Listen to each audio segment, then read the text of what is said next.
दी छोड़ सतगुरु रामपाल जी परमेश्वर जी की जय हो।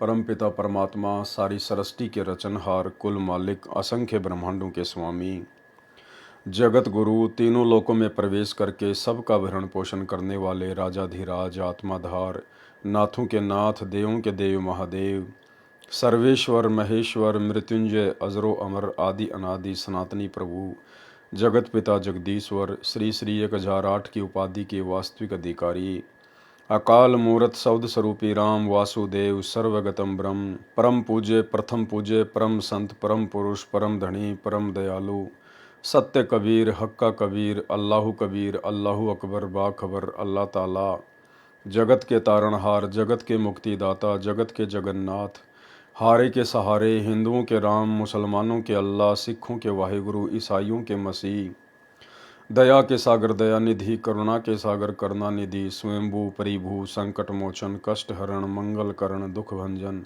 अविगत कबीर, निर्विकार निर्विषम परमात्मा, अलय अलेख सतगुरु, आदि अनादि सतगुरु, असली मर्यादा पुरुषोत्तम, असली राम, असली कृष्ण, असली घनश्याम, असली मुरारी, राजाओं के राजा, महाराजाओं के महाराजा, शहंशाहों के शहंशाह, सम्राटों के सम्राट, भगवानों के भगवान, अल्लाहों के अल्लाह, प्रभुओं के प्रभु, मसीहाओं के मसीह, सच्चे वाहिगुरु, बाबाओं के बाबा, पीरों के पीर, सेठों के सेठ, जगत सेठ, सावड़सा सेठ, सर्वगुण संपन्न, अनंत कोटि कलाओं के स्वामी, अनंत कोटि ब्रह्मांडों के नायक, योगियों में महायोगी, ध्यानियों में महाध्यानी, सिद्धों में परम सिद्ध, ज्ञानियों में तत्व ज्ञानी, ब्रह्म ज्ञानी, महाज्ञानी, परम ज्ञानी, सर्वश्रेष्ठ ज्ञानी, विज्ञानी, युवा कबीर, समरथ कबीर, असंवाद, अमित ओजा, सच्चे रहनुमा, करीम अल्लाह, सुभान अल्लाह, दुनिया के अंतिम पैगंबर, 8 सितंबर 1951 से गांव धनाना, जिला सोनीपत, हरियाणा, भारतवर्ष की पावन भूमि पे प्रकट रियल कल की भगवान श्री नारायण साकार हरि, संत श्रोमणी सतगुरु रामपाल जी परमेश्वर जी के चरण कमल में साध संगति से जुड़े हुए हम सभी सत्सेवक भाई बहनों का अनंत कोटि दंडवत प्रणाम। सत्साई भाई और बहनों, दया पूज्य गुरुदेव भगवान की, सतगुरु रामपाल जी परमेश्वर जी की, जिनके विशेष आशीर्वाद से उन्हीं के कर कमल से लिखित पवित्र पुस्तक कबीर सागर के सरलार्थ के ऊपर वीडियो बनाने की श्रृंखला जारी है। इसी श्रृंखला में आज हमारा ये 18वें नंबर का वीडियो है। परमेश्वर प्रत्येक वीडियो में हमें कुछ न कुछ नई जानकारी अवश्य उपलब्ध करवाते हैं। दूसरी बात भाई और बहनों, पूज्य गुरुदेव भगवान के कर कमल से लिखित होने के कारण इस पुस्तक को पढ़ने से या सुनने मात्र से भी हम लोग ढेर सारे पुण्यों के भागी बनते हैं। तो भाई और बहनों, आज के पार्ट नंबर 18 में परमेश्वर ने शरीर में बने कमलों के विषय में हमें जानकारी उपलब्ध करवानी चाहिए। तो हम गुरुदेव भगवान के कर कमल से लिखित पुस्तक को पढ़ेंगे और जानकारी को प्राप्त करेंगे। शरीर के कमलों की जानकारी। इस पृष्ठ पर मानव शरीर में बने कमलों का वर्णन है। एक नंबर पर है मूल कमल यानी मूलाधार कमल। इसकी 4 पतियां हैं। इसका देवता गणेश है। इसके 600 जाप, 600 मंत्र जाप हैं। यानी परमेश्वर के भक्ति विधि अनुसार जो आज हमें सत्य भक्ति मंत्र मिल गए हैं इन देवताओं के, तो हमें प्रतिदिन गणेश जी के 600 जाप करने होते हैं, जो प्रथम मंत्र के अंदर गुरुदेव भगवान हमें देते हैं। हमें प्रतिदिन कम से कम 600 मंत्र जाप इसके करने होते हैं और परमेश्वर ने हमें इसी हिसाब से ये मंत्र जाप बना के दिए हैं ताकि हमारी भक्ति कंप्लीट होती रहे। नंबर 2, इस मूल कमल के ऊपर संवाद कमल, अनाहद कमल है। इसकी 6 पंखुड़ी हैं। ब्रह्मा तथा सावित्री देवता है। इसके 6000 जाप हैं। इसके हमने प्रतिदिन 6000 जाप करने होते हैं। जो गुरुदेव भगवान ने हमें ब्रह्मा और सावित्री का जो जाप दिया है प्रथम मंत्र के अंदर, हमें प्रतिदिन 6000 जाप करने होते हैं। लेकिन भाई और बहनों, हम कितने कर पाते हैं? अब विचार कीजिएगा, परमात्मा ने हमें कितनी छूट दे रखी है। परमेश्वर ने हमें कितनी छूट दे रखी है। खाली एक माला 108 की कहकर परमेश्वर ने हमें फ्री कर दिया। जबकि सोचिए भाई और बहनों, प्रतिदिन ब्रह्मा सावित्री के 6000 जाप, दुर्गा के 6000 जाप, शंकर पार्वती के 6000 जाप, विष्णु लक्ष्मी के 6000 जाप, गणेश जी के 600 जाप, दुर्गा के 1000 जाप। इतने जाप हम लोग प्रतिदिन करेंगे।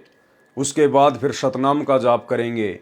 फिर जिसको सारनाम मिला है वो सारनाम का जाप करेगा। यानी इतने जाप हमें प्रतिदिन करने होंगे, तब कहीं जाकर हमारा इस काललोक से पीछा छूटेगा। विधान ये कहता है। लेकिन परमेश्वर को हम 2 कौड़ी के तुच्छ जीवों की वर्तमान स्थिति का पता है कि काल ने इनको किस कदर काम धंधे में, रिश्तेदारियों में, बेटा बेटी की चिंता में, बीमारियों में, पता नहीं कैसे कैसे इनको उलझा रखा है। इसलिए परमेश्वर ने हमें मात्र प्रतिदिन कम से कम 1 माला प्रथम मंत्र की केवल वहीं तक सीमित कर दिया। अन्यथा भाई और बहनों, आदरणीय गरीबदास जी महाराज जी ने अपने सदग्रंथ साहिब में लिखा है कि जिस समय कबीर परमात्मा काशी में आए हुए थे और अपना ही दूसरा रूप केशव बंजारे का बनाया था, सभी लोगों को भंडारा कराया और 24 घंटे ज्ञान गोष्ठी हुई। उस समय केशव बंजारे ने कबीर जी से कहा था कि आप इनको कैसे पार करोगे, मेरी तो समझ में नहीं आ रहा, ये जीव यहाँ से मुक्त होंगे कैसे? क्योंकि आपके विधान के अनुसार तो यदि एक श्वास भी इस प्राणी का बिना नाम जाप के खराब हो गया तो ये पार हो ही नहीं सकता। तो परमेश्वर ने कहा था कि भाई वो काम मेरा है, मैं इनको किस विधि से भक्ति समझाऊंगा, मैं इनको 5 यज्ञ दूंगा, दान धर्म के विषय में समझाऊंगा, परमेश्वर की महिमा करने के बारे में बताऊंगा, सत्संग सुनने के विषय में बताऊंगा और थोड़े बहुत मैं इनसे मंत्र भी जाप करवाऊंगा। इन विधियों से मैं इनको यहाँ से मुक्त करूँगा। तो भाई और बहनों, गुरुदेव भगवान की हमारे ऊपर बहुत बड़ी असीम रज़ा है, मेहर है, जो परमात्मा ने हमें कंप्लीट भक्ति मार्ग बनाकर दे दिया है। कैप्सूल बना के दे दिए परमात्मा ने भक्ति के। यदि ये कैप्सूल भी हम समय पर नहीं खाएंगे, विधि से नहीं खाएंगे और मर्यादा में रहकर नहीं खाएंगे, तो भाई और बहनों फिर हम कैसे मुक्त होंगे? तो सोचिए विधान क्या कह रहा है। प्रतिदिन गणेश जी के 600 जाप, प्रतिदिन ब्रह्मा सावित्री के 6000 जाप, प्रतिदिन विष्णु लक्ष्मी के 6000 जाप, प्रतिदिन दुर्गा जी के 1000 जाप, प्रतिदिन शंकर पार्वती के 6000 जाप। बताओ, अगर इस विधि से गुरुदेव हमसे जाप करवाएं तो भाई और बहनों, हम तो ये जाप कभी जिंदगी में पूरे नहीं कर पाएंगे। तो सोचिए गुरुदेव भगवान ने आप और हमारे ऊपर कितनी बड़ी मेहर बख्शी है, कितनी बड़ी दया बख्शी है। परमेश्वर ने हमें अपनी शब्द शक्ति से शॉर्ट में भक्ति के कैप्सूल दे दिए। अब यदि हम प्रतिदिन 1 माला प्रथम मंत्र की नहीं करेंगे, सतनाम के कम से कम 500 या फिर 1000 जाप नहीं करेंगे, ये तो कम से कम बताएं गुरुदेव ने, इससे ऊपर करोगे तो जल्दी मुक्त हो जाओगे, लेकिन इतने तो मुक्त होने के लिए करने पड़ेंगे। तो परमेश्वर ने बहुत बड़ी हमारे ऊपर सहज में दया बख्शी है। नंबर 3, इस सवाद कमल से ऊपर नाभि कमल है, इसकी 8 पंखुड़ियां हैं, लक्ष्मी तथा विष्णु प्रधान देवता हैं, इसके 6000 जाप हैं प्रतिदिन। नंबर 4, इसके ऊपर 12 पंखुड़ियों का कमल है, प्रधान देवता रुद्र यानी महेश तथा पार्वती हैं, इसके भी 6000 जाप हैं। नंबर 5, इसके ऊपर कंठ कमल है जो 16 पंखुड़ियों का है, इसकी प्रधान देवी अविद्या यानी दुर्गा है, इसके 1000 जाप हैं। नंबर 6, इसके ऊपर संगम कमल है जो छठा कमल है, इस छठे कमल के 3 पंखुड़ी हैं, मन का वास है। भवतारण बोध पृष्ठ 111 957 पर इस कमल में परमात्मा का वास लिखा है। भवतारण बोध पृष्ठ 57 903 पर इस कमल में सरस्वती का वास लिखा है। इस कमल के 1000 जाप है। नंबर 7, ये 7वां कमल सुरती कमल है, इसमें सतगुरु का निवास है। भवतारण बोध पृष्ठ 57 903 पर इसको त्रिकुटी कमल लिखा है। इसकी 2 पंखुड़ी हैं। कबीर बाणी पृष्ठ 111 957 पर इसे 2 पंखुड़ियों का लिखा है, इसके भी 1000 जाप है। नंबर 8, 2 दल वाले 7वें कमल से ऊपर शून्य स्थान है, इसकी 1 सफ़ेद पंखुड़ी है, उसमें सत्य पुरुष सतगुरु रूप में रहते हैं। दूसरी काले रंग की है, इसमें ज्योति निरंजन रहता है। भवतारण बोध पृष्ठ 57 903 पर लिखा है कि अष्टम कमल ब्रह्मांड के माही, तहाँ निरंजन दूसर नाही। कबीर बाणी पृष्ठ 111 957 पर लिखा है कि 8वें कमल 10 पंखुड़ी कहिए, यानी 8वें कमल की 10 पंखुड़ियां हैं। इसके जाप की सही संख्या नहीं लिखी है। संत गरीबदास छुड़ानी वाले ने कमलों का ज्ञान इस प्रकार कहा है। नंबर 1, मूल कमल, स्वाद कमल, नाभि कमल, हृदय कमल, कंठ कमल तक यही उपरोक्त वर्णन है। त्रिकुटी कमल में 2 पंखुड़ी का कमल है। इसमें सतगुरु कबीर परमेश्वर का निवास बताया है। उपरोक्त सर्व प्रकरण का निष्कर्ष है। शरीर के कमलों की यथार्थ जानकारी अब परमात्मा थोड़ा खुल के बताएंगे। कबीर सागर में अध्याय कबीर वाणी पेज नंबर 111 पर जो इस प्रकार है। नंबर 1, प्रथम मूल कमल है, देव गणेश है, 4 पंखुड़ी का कमल है। नंबर 2, दूसरा स्वाद कमल है, देवता ब्रह्मा सावित्री है, 6 पंखुड़ी का कमल है। 3, तीसरा नाभि कमल है, लक्ष्मी विष्णु देवता है, 8 पंखुड़ी का कमल है। 4, चौथा हृदय कमल है, पार्वती शिव देवता हैं, 12 पंखुड़ी का कमल है। 5, पांचवा कंठ कमल है, अविद्या दुर्गा देवता है, 16 पंखुड़ी का कमल है। कबीर सागर में भवतारण बोध में पृष्ठ 57 पर लिखा है कि सट कमल पंखुड़ी है तीनी, सरस्वती वास पुने तहाँ कीनी। सप्तम कमल त्रिकुटी तीरा, दोईदल माही बसे दोई बीरा, यानी सूरवीर। नंबर 6, यह छठा संगम कमल त्रिकुटी से पहले है, जो सुषमना के दूसरे अंत वाले द्वार पर बना है। इसकी 3 पंखुड़ियां हैं। इसमें सरस्वती का निवास है। वास्तव में दुर्गा जी ही अन्य रूप में यहाँ रहती है। इसके साथ 72 करोड़ सुंदर देवियां रहती हैं। इनकी 3 पंखुड़ियां हैं। इन तीनों में से एक में परमेश्वर का निवास है, जो अन्य रूप में रहते हैं। एक पंखुड़ी में सरस्वती तथा 72 करोड़ देवियां, जो ऊपर जाने वाले भक्तों को आकर्षित करके उनको अपने जाल में फंसाती है। दूसरी पंखुड़ी में काल अन्य रूप में रहता है। मन रूप में काल का निवास है तथा करोड़ों युवा देव रहते हैं, जो भगतमतियों को आकर्षित करके काल के जाल में फंसाते हैं। तीसरी पंखुड़ी में परमेश्वर कबीर जी हैं, जो अपने भक्तों को सतर्क करते हैं, जिससे सतगुरु के भगत उन सुंदर परियों के मोह में नहीं फंसते। भाई और बहनों, इस प्रकार से काल ने इन कमलों में अपना भयंकर रूप से जाल फैला रखा है। यानी साधक अपनी भक्ति से कभी जिंदगी में पार नहीं हो सकता, त्रिकुटी तक भी नहीं जा सकता। सतगुरु शब्द रूप में होंगे कब? जब हम सतगुरु को परमात्मा मानकर आजीवन मर्यादा में रहकर उनकी भक्ति करते रहेंगे, तो सतगुरु हमारे साथ शब्द रूप में रहेंगे। तब कहीं जाकर हम त्रिकुटी तक की यात्रा पूरी कर पाएंगे। और किस प्रकार से संगम कमल में, जहाँ पर सरस्वती का वास है और सरस्वती के रूप में दुर्गा स्वयं रहती है काल की आज्ञा से, और 72 करोड़ सुंदर अप्सराएं इसने वहाँ पर छोड़ रखी हैं। उस रास्ते से जाने वाले भक्तों को भक्ति मार्ग से विचलित करने के लिए वो सुंदर औरतें चारों तरफ हमारे घूमेंगी, लिपटेंगी, अपनी जो अदाएं हैं वो दिखाएंगी, अर्धनग्न हो जाएंगी, हमें अपने जाल में फंसाएंगी, हमें तरह तरह के लोभ देंगी, प्रलोभन देगी, लालच देंगी। अतः गुरुदेव भगवान हमें सतर्क करना चाहते हैं। यदि तुम इस शरीर में पृथ्वी पर भक्ति करते करते यदि विषय वासना से दूर नहीं हुए, यदि तुम इस प्रकार माता बहनों की तरफ गंदी नज़र रखने से बाज नहीं आए, या अपने मन में इस प्रकार के दोष यदि तुम बाहर नहीं कर दोगे, तो भाई ये आदत, ये विचार ऐसे के ऐसे सूक्ष्म मन में जमा रहेंगे। सूक्ष्म शरीर में ऐसे ही विकार रहेंगे जैसे स्थूल शरीर में हैं। और जब हम स्थूल शरीर छोड़कर ऊपर की यात्रा करेंगे, तो फिर वो 72 करोड़ उर्वशियाँ दुर्गा के आदेश से हमारे को पूरी तरह से फंसाने का प्रयास करेंगी।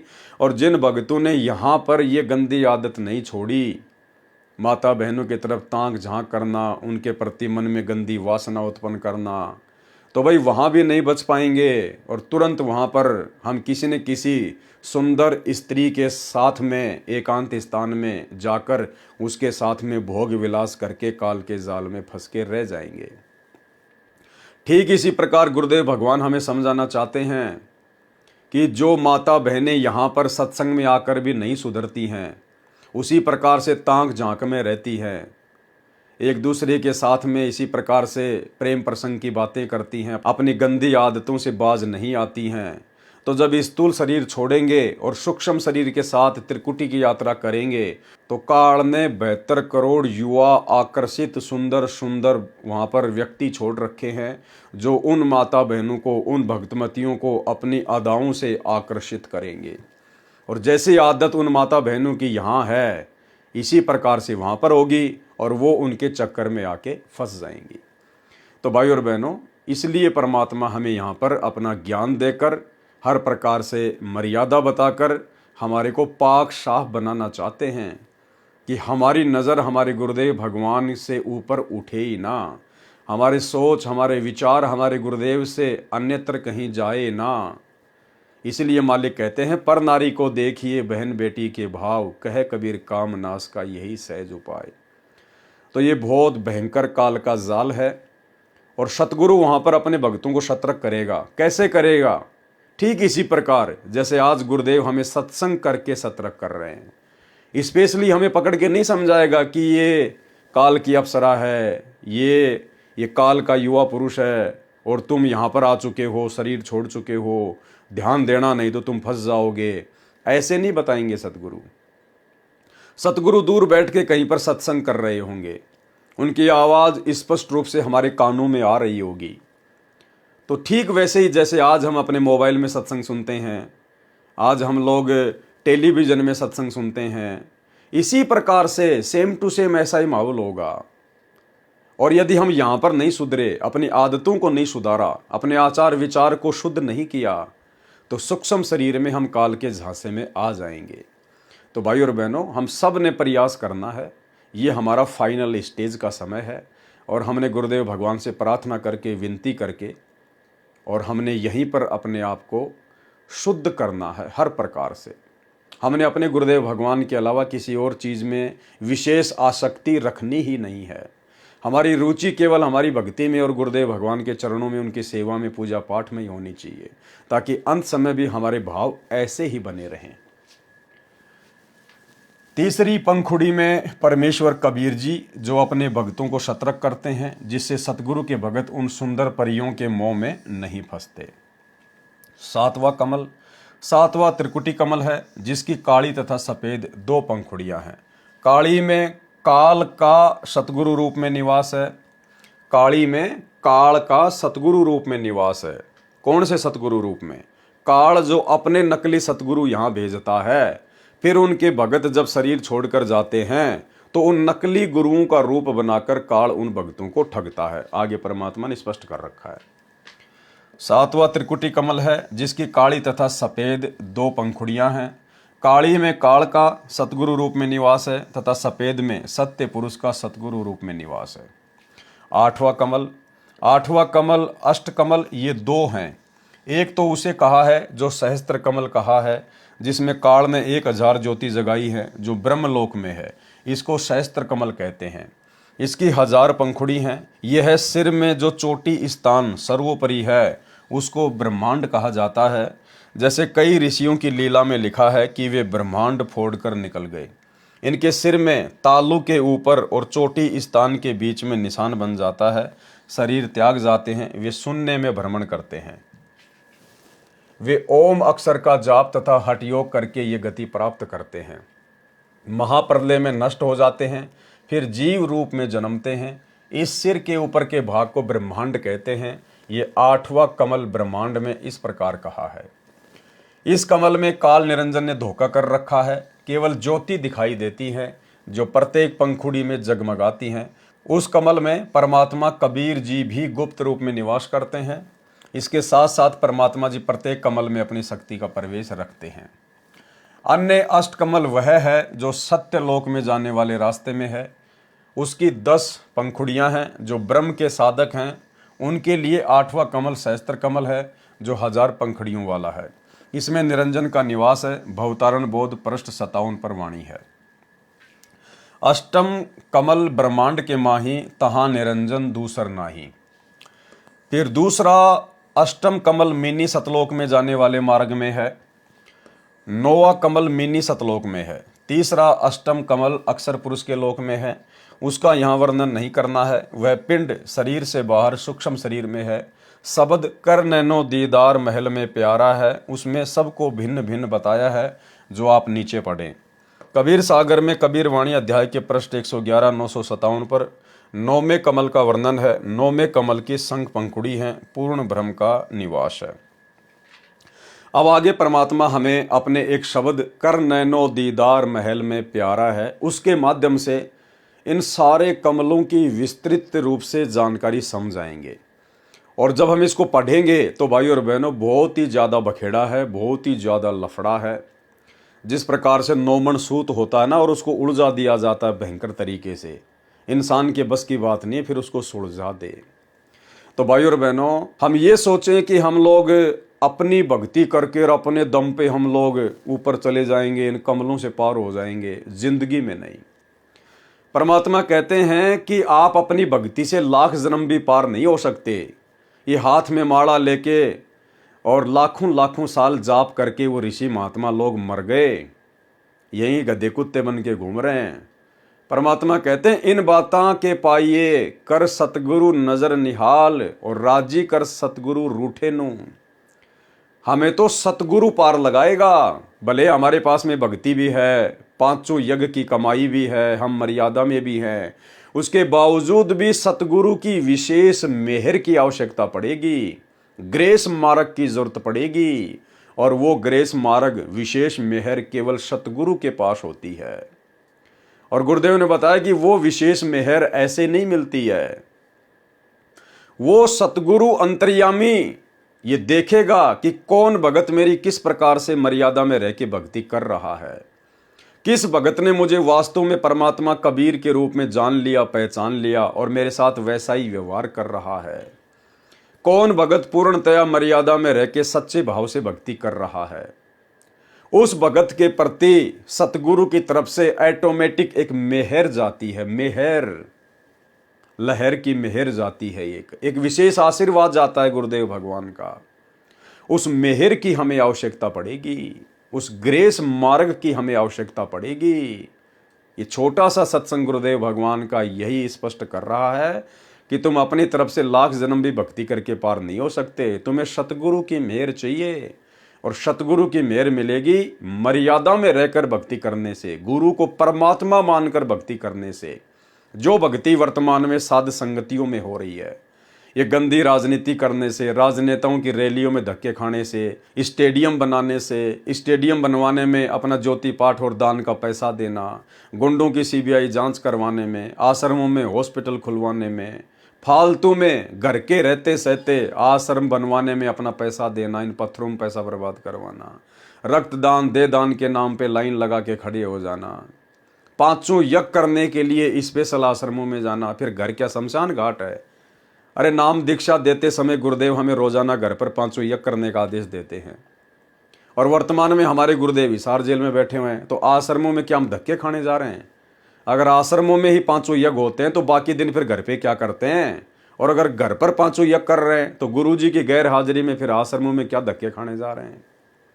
तो भाई और बहनों, इस प्रकार की बकवादों से हमें परमात्मा नहीं मिलने वाला, चाहे हम कितना अपने आप को भगत समझ के भक्ति करते रहें।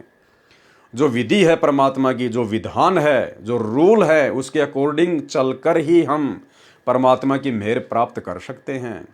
तो गुरुदेव ने क्या कहा, छोटा सा सत्संग सुन लीजिए। कहते हैं इब तुम्हारा जो कल्याण कैसे होगा कि सतगुरु जो तत्वदर्शी संत है उसको नजर निहाल कर के इतना उनके अनुसार उनके मर्यादा में चल के वो तेरे ऊपर गदगद हो जाए, वो संत के मेरी प्यारी आत्मा परमात्मा को पाने के रास्ते पर बिल्कुल सही चल रही है।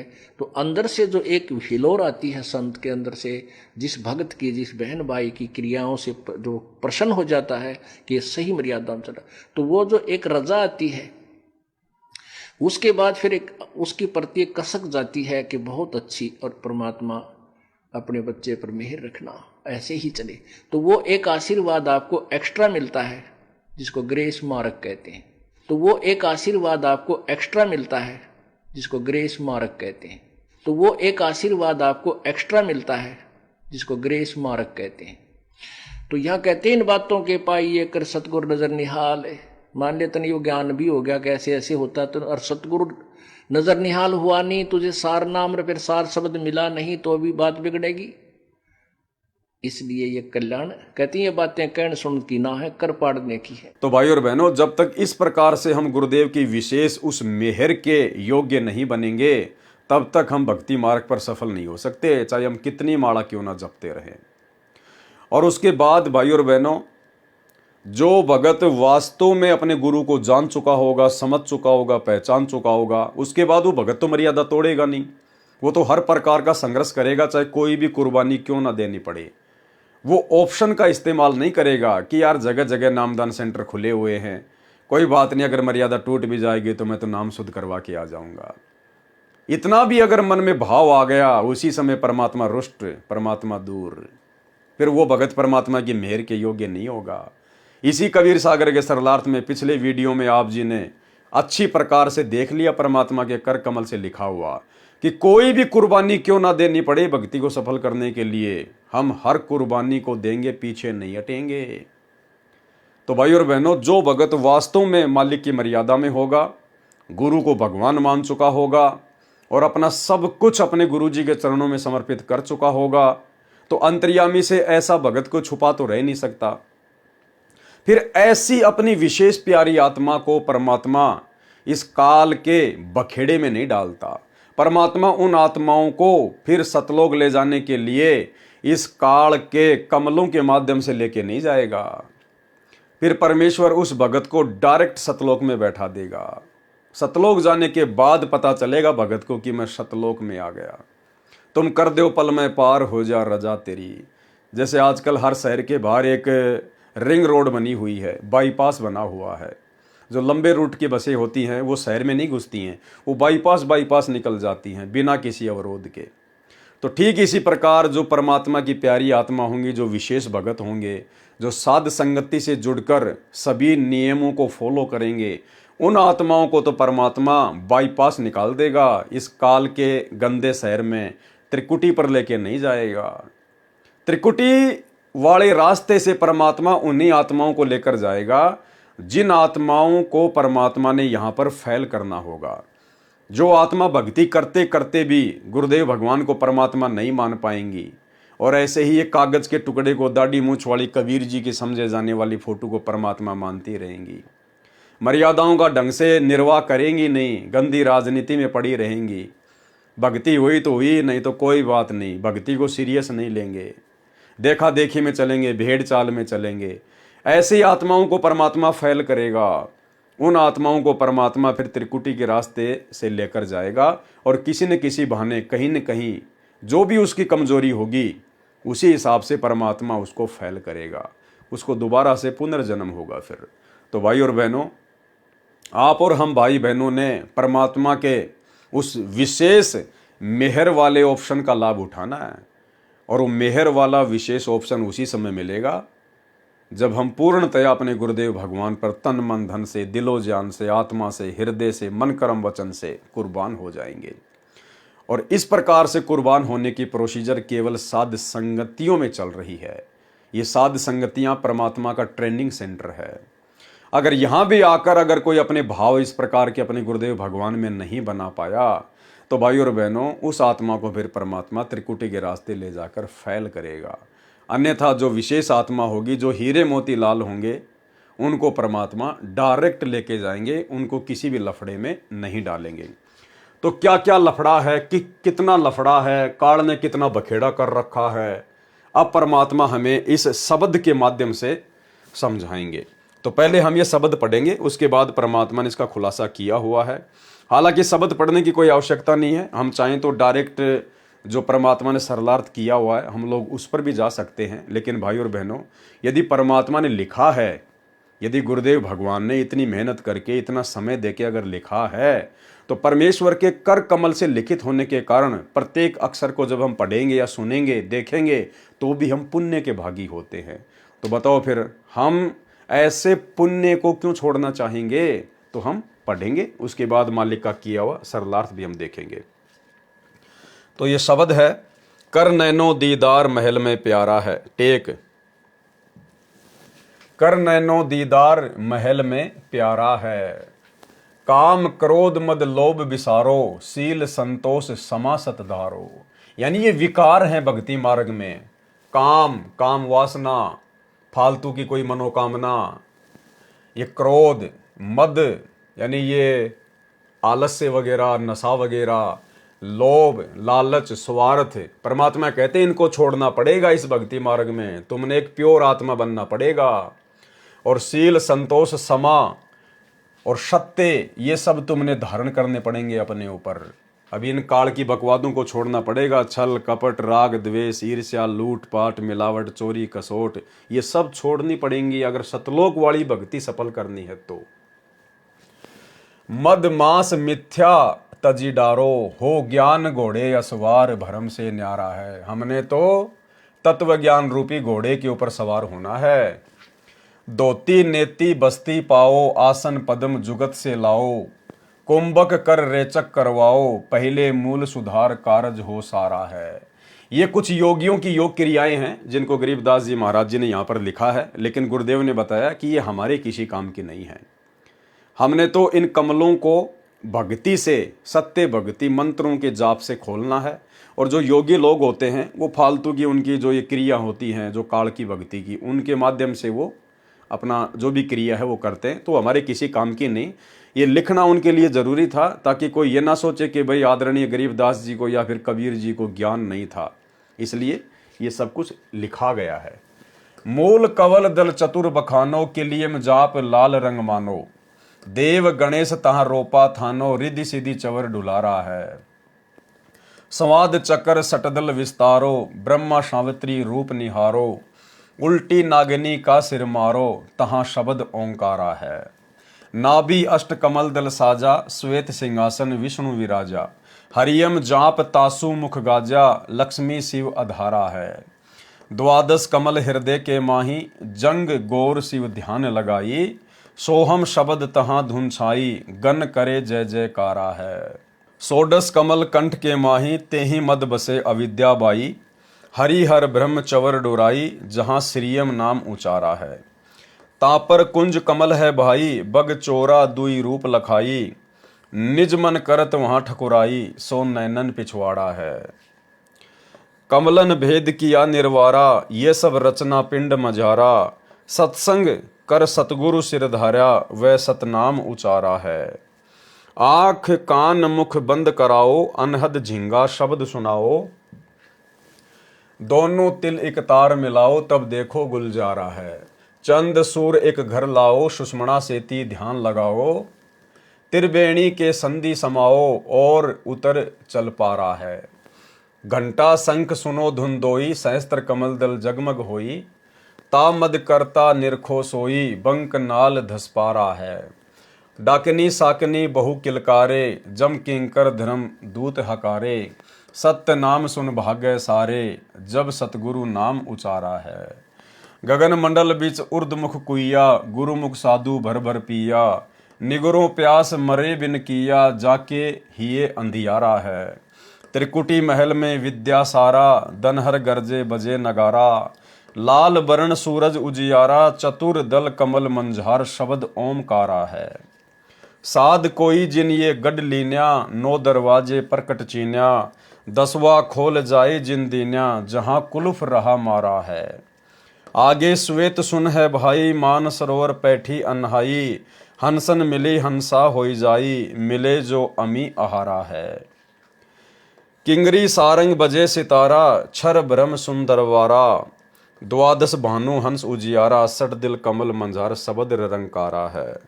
महासुन सिंध बिस्मी घाटी, बिन सतगुरु पावे नहीं बाटी, व्यागर सिंह सरप बहु काटी, तय सहज अंचित पसारा है।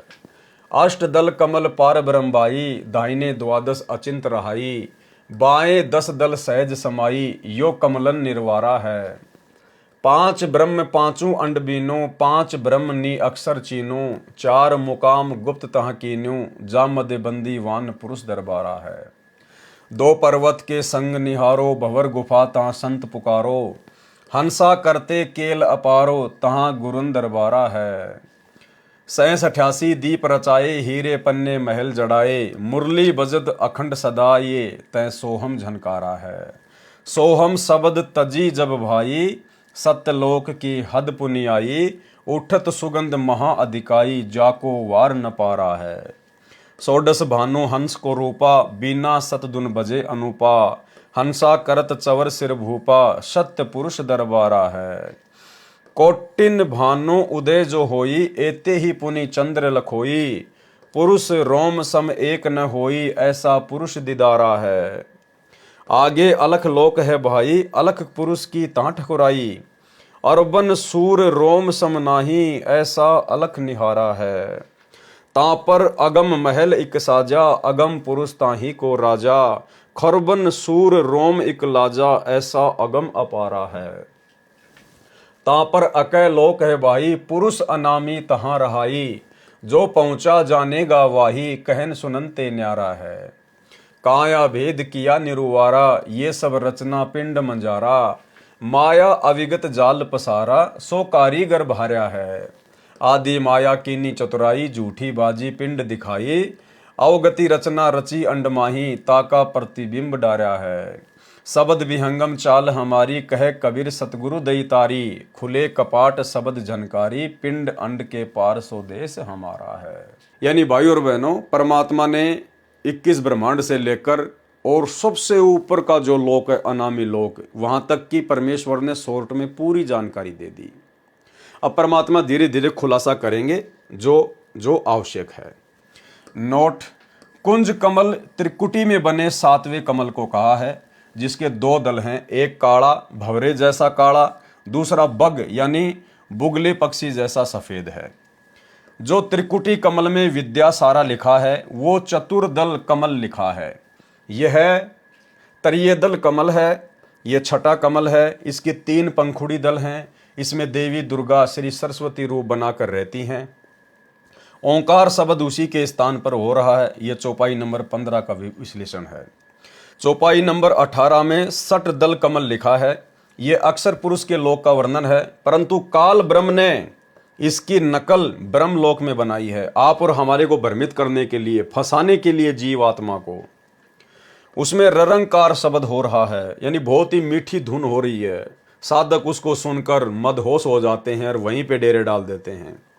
दूसरे शब्दों में चौपाई नंबर 18 में जो वर्णन है, ये अक्षर पुरुष के लोक का है। उसमें 2 ही कमल हैं, एक 6 दल का कमल जिसमें उसका न्यायाधीश बैठता है, जहाँ पर भगत उसके लोक का किराया यानी सोहम शब्द की भक्ति की राशि जमा करवाता है। दूसरा अष्ट दल का कमल है, उसमें अक्षर पुरुष रहता है। उसकी राजधानी कमल के फूल के आकार की है, जिसमें 8 पंखुड़ी बनी दिखाई देती हैं। शब्द कर नैनो दीदार महल में प्यारा है। तथा कबीर सागर में साहिब कबीर ने काल के जाल का पूरा विवरण दिया है। वाणी नंबर 1 से 13 तक का भावार्थ, स्थूल शरीर 5 तत्व से बना मनुष्य को जो एक टेलीविजन जानो, इसमें चैनल लगे हैं। जैसे मूल कमल, इसमें गणेश जी का वास है। सवाद चक्कर, इसमें ब्रह्मा सावित्री जी का वास है। नाभि कमल, इसमें लक्ष्मी विष्णु जी का वास है। हृदय कमल, इसमें शिव पार्वती जी का वास है। कंठ कमल, इसमें अविद्या यानी प्रकृति देवी का वास है। और ये इन सब के परमात्मा ने कुछ जाप मंत्र लिखे हैं।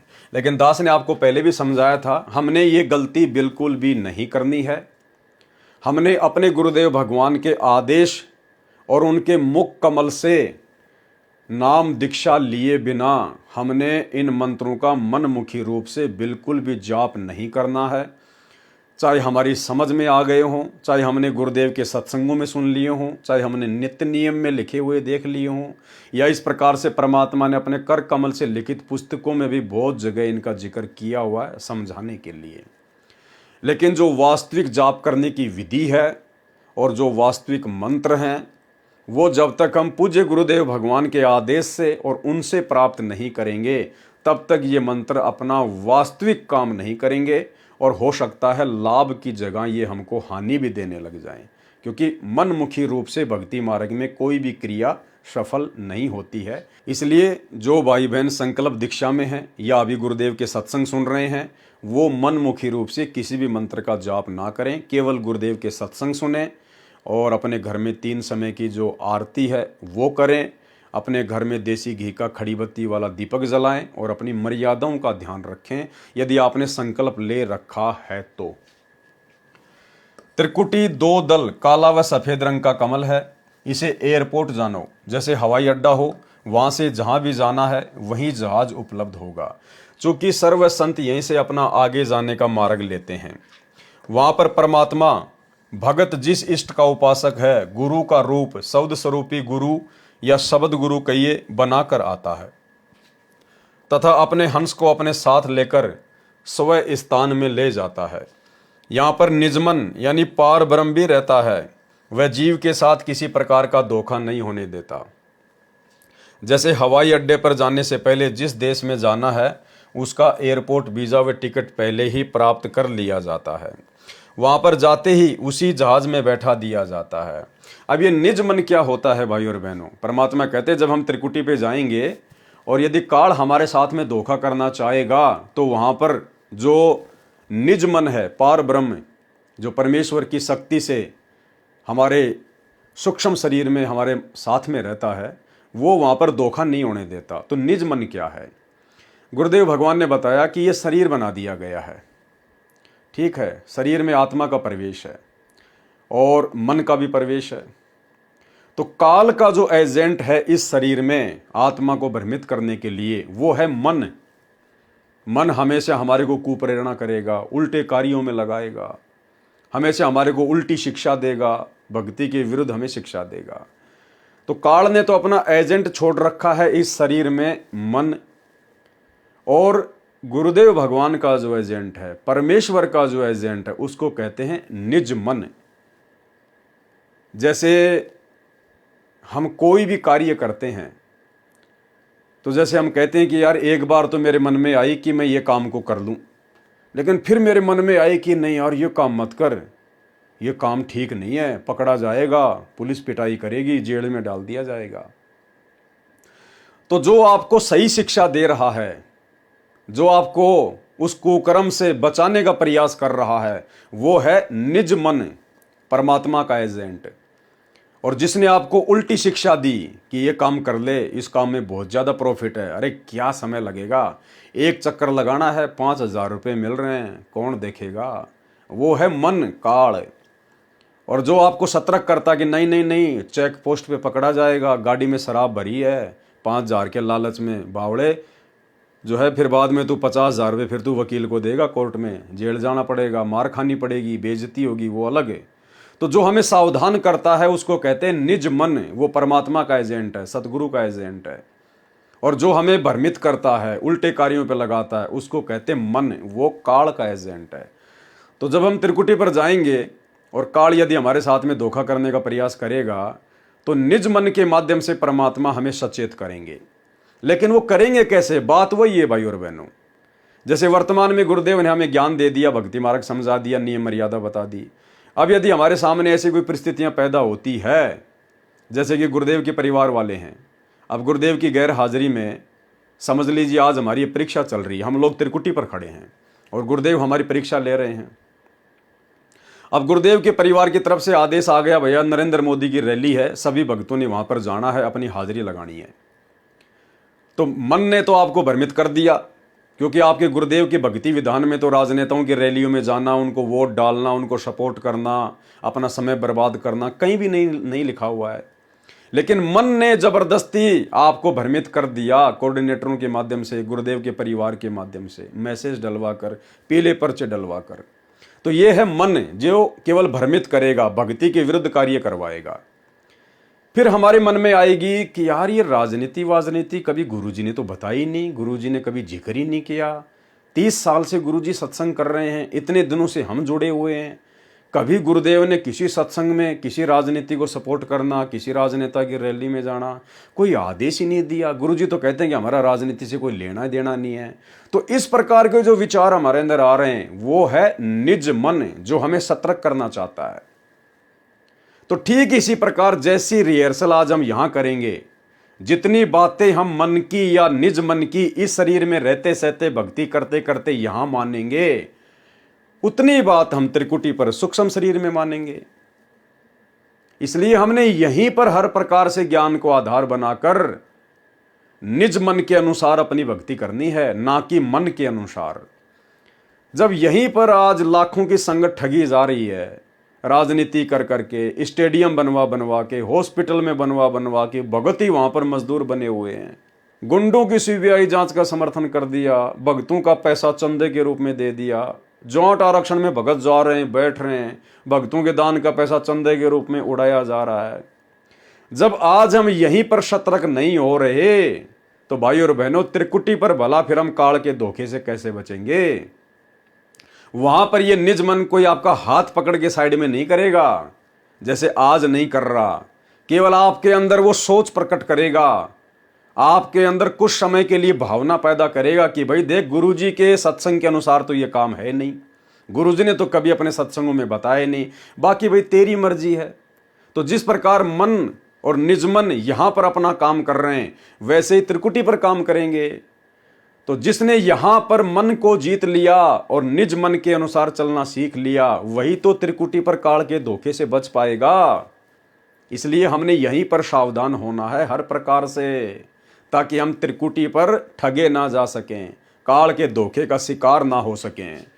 अब ये ना समझ लेना कि वहां पर यदि काल ठगेगा तो निज मन दौड़ के आएगा कि भगत जी इधर चलो इधर चलो इधर चलो। ऐसा नहीं होगा। ये रिहर्सल करवा रहा परमात्मा हमसे धरती पर, और जैसा हम इस शरीर में रहते सहते परमात्मा के ज्ञान के अनुसार जो भी क्रिया करेंगे, सूक्ष्म शरीर में भी हमारे वैसे ही भाव रहेंगे, वैसे ही विचार रहेंगे, और हम वहां पर ठगे जाएंगे यदि यहां पर ज्ञान को आधार नहीं बनाया तो। आज हमारी त्रिकुटी वाली ही परीक्षा चल रही है। त्रिकुटी पर भी गुरुजी हमारे सामने नहीं खड़े होंगे। जैसे आज गुरुदेव हिसार जेल में जाके बैठ गए, अपना पूरा ज्ञान समझा दिया, सब कुछ बता दिया, और आज हमें फ्री छोड़ दिया परमात्मा ने कि देखता हूं मेरे कितने हैं, मेरे ज्ञान को आधार बनाकर कितने चलते हैं और कितने काल की ठगी का शिकार होते हैं। तो काल अपनी ठगी कर रहा है गुरुदेव के परिवार के माध्यम से, सारे उल्टे जो भक्ति विरुद्ध कार्य हैं वो करवा कर। तो ऐसा ही त्रिकुटी पर होगा, शब्द रूप में परमात्मा साथ होगा। शब्द रूप में तो आज भी हमारे साथ में है, हर घर घर में बैठा है मालिक। ऐसा ही त्रिकुटी पे होगा, हम अकेले होंगे वहां पर, और इसी प्रकार से ये काल हमें मन के माध्यम से ठगेगा और परमात्मा हमें निज मन के माध्यम से सतर्क करेंगे। जो यहां सतर्क नहीं हो पा रहे वो त्रिकुटी पर क्या खाक सतर्क होंगे। इसलिए परमेश्वर कहते हैं कि ज्ञान को आधार बनाए बिना, क्योंकि ये ज्ञान मार्ग है, हम सफल नहीं हो सकते। यहां पर निजमन पार ब्रह्म भी रहता है, वह जीव के साथ किसी प्रकार का धोखा नहीं होने देता।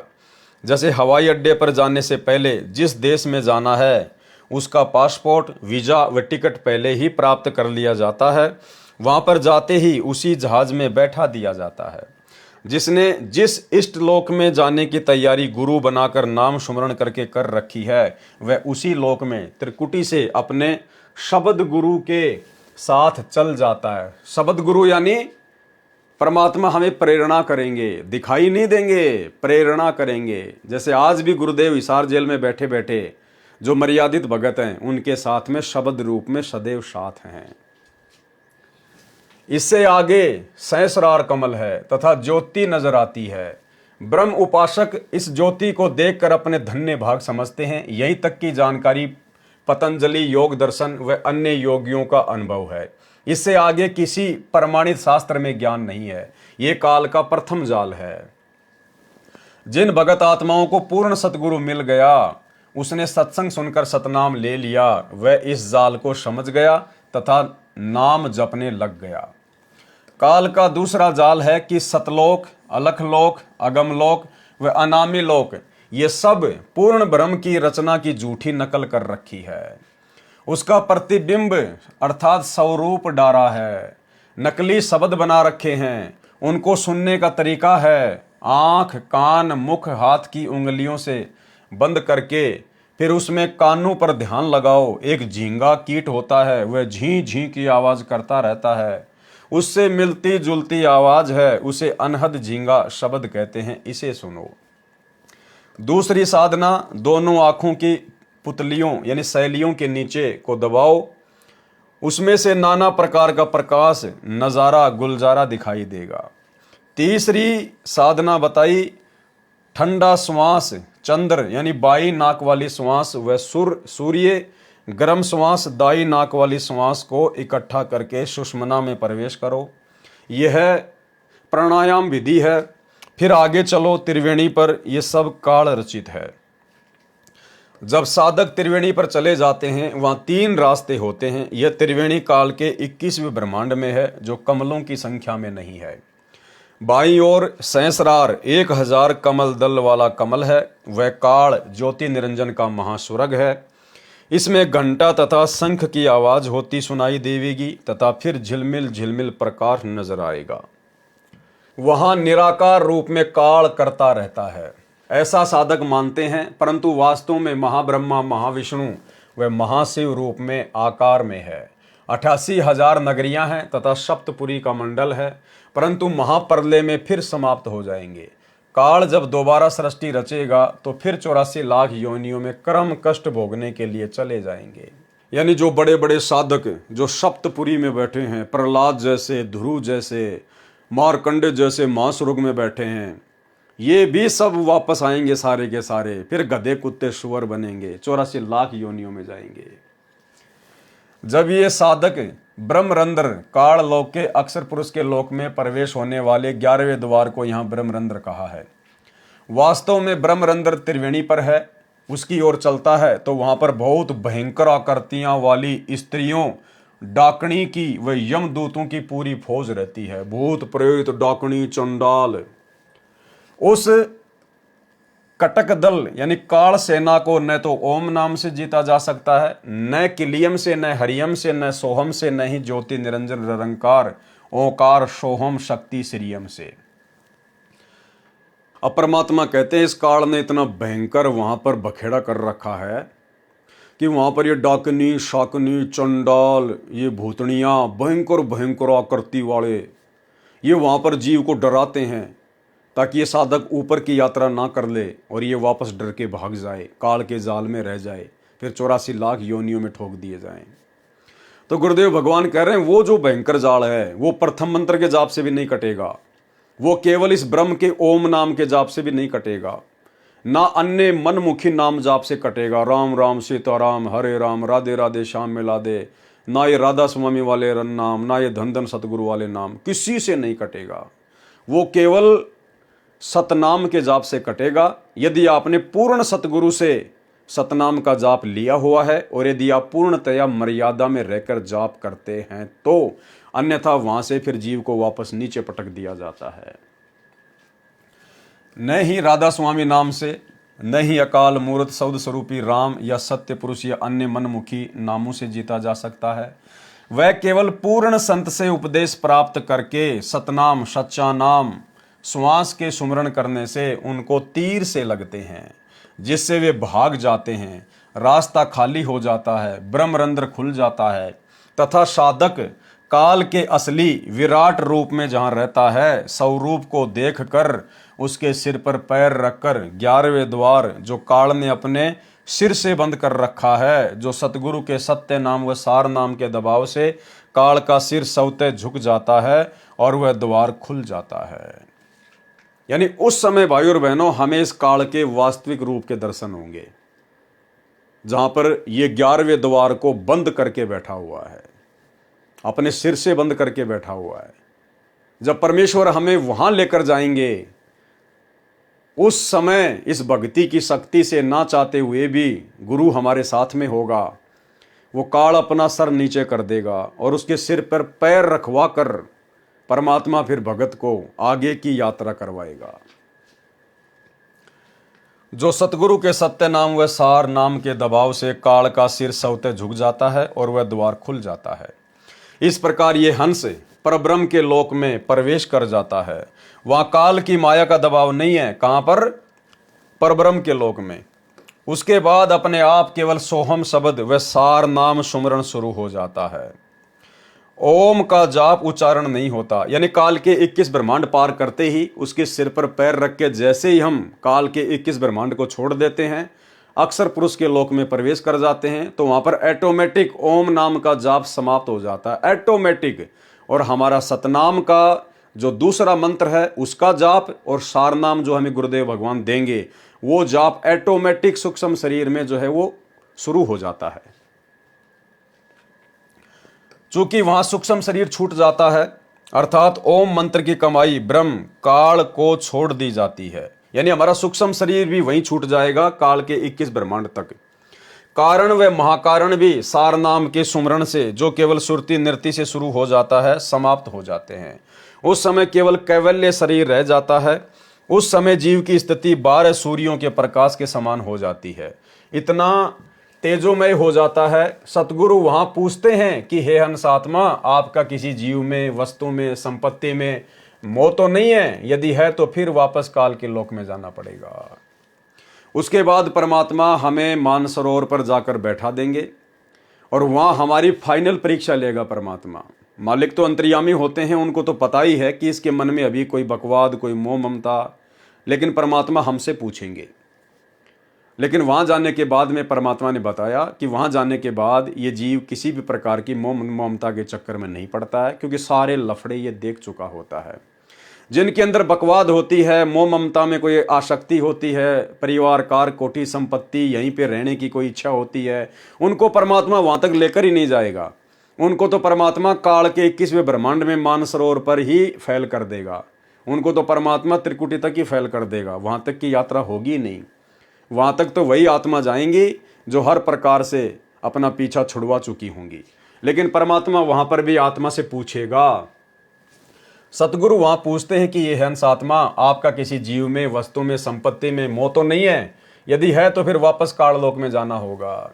इसलिए भाई और बहनों, परमात्मा चाहते हैं कि ना जाने कब तुम्हारा शरीर छूट जाए, ना जाने कब तुम्हारा शरीर छूट जाए।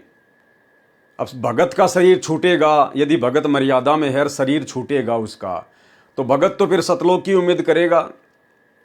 तो परमात्मा चाहते हैं कि बच्चों तुम इस हिसाब से यहां भक्ति करो कि शाम को ही गुरुदेव आ रहे हैं, बस अगले क्षण गुरुदेव विमान लेकर आ रहे हैं, मेरा शरीर छूटने वाला है। यदि मेरा शरीर 1 घंटे बाद में छूट जाए और गुरुदेव भगवान मुझे लेने के लिए आ जाएं, और फिर जब वहां जाकर पूछेंगे कि बेटा नीचे तेरी किसी चीज में कोई आसक्ति, कोई मोह ममता, कोई इच्छा, तो वर्तमान में अपने आप को चेक कर लो इस शरीर में रहते सहते कि यहां पर भक्ति करते करते मेरी किसी चीज में कोई आस्था तो नहीं है। कल को फिर मुझे ये पोता तो याद नहीं आएगा, ये जमीन, ये जायदाद, ये कार कोठियां, ये लंबा चौड़ा कारोबार, बेटा बेटी में मोह ममता, रिश्तेदारों में आपसी प्यार प्रेम, कल को फिर मुझे वहां जाकर सताएगा तो नहीं, मुझे इन सब की याद तो नहीं आएगी। तो भाई और बहनों, गुरुदेव चाहते हैं कि बच्चों इस हिसाब से तुम ये भक्ति करो।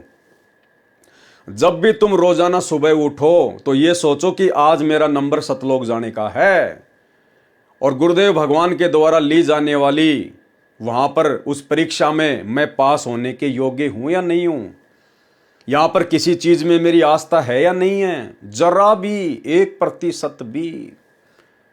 जैसे कोई हम लोग खीरा वगैरह खाते हैं, ककड़ी वगैरह खाते हैं, और कई जो ककड़ियां होती हैं बिल्कुल ऐसे वो कड़वी होती हैं, तो एकदम से हमारा उसको बाहर फेंकने का जी करता है, थूक देते हैं हम।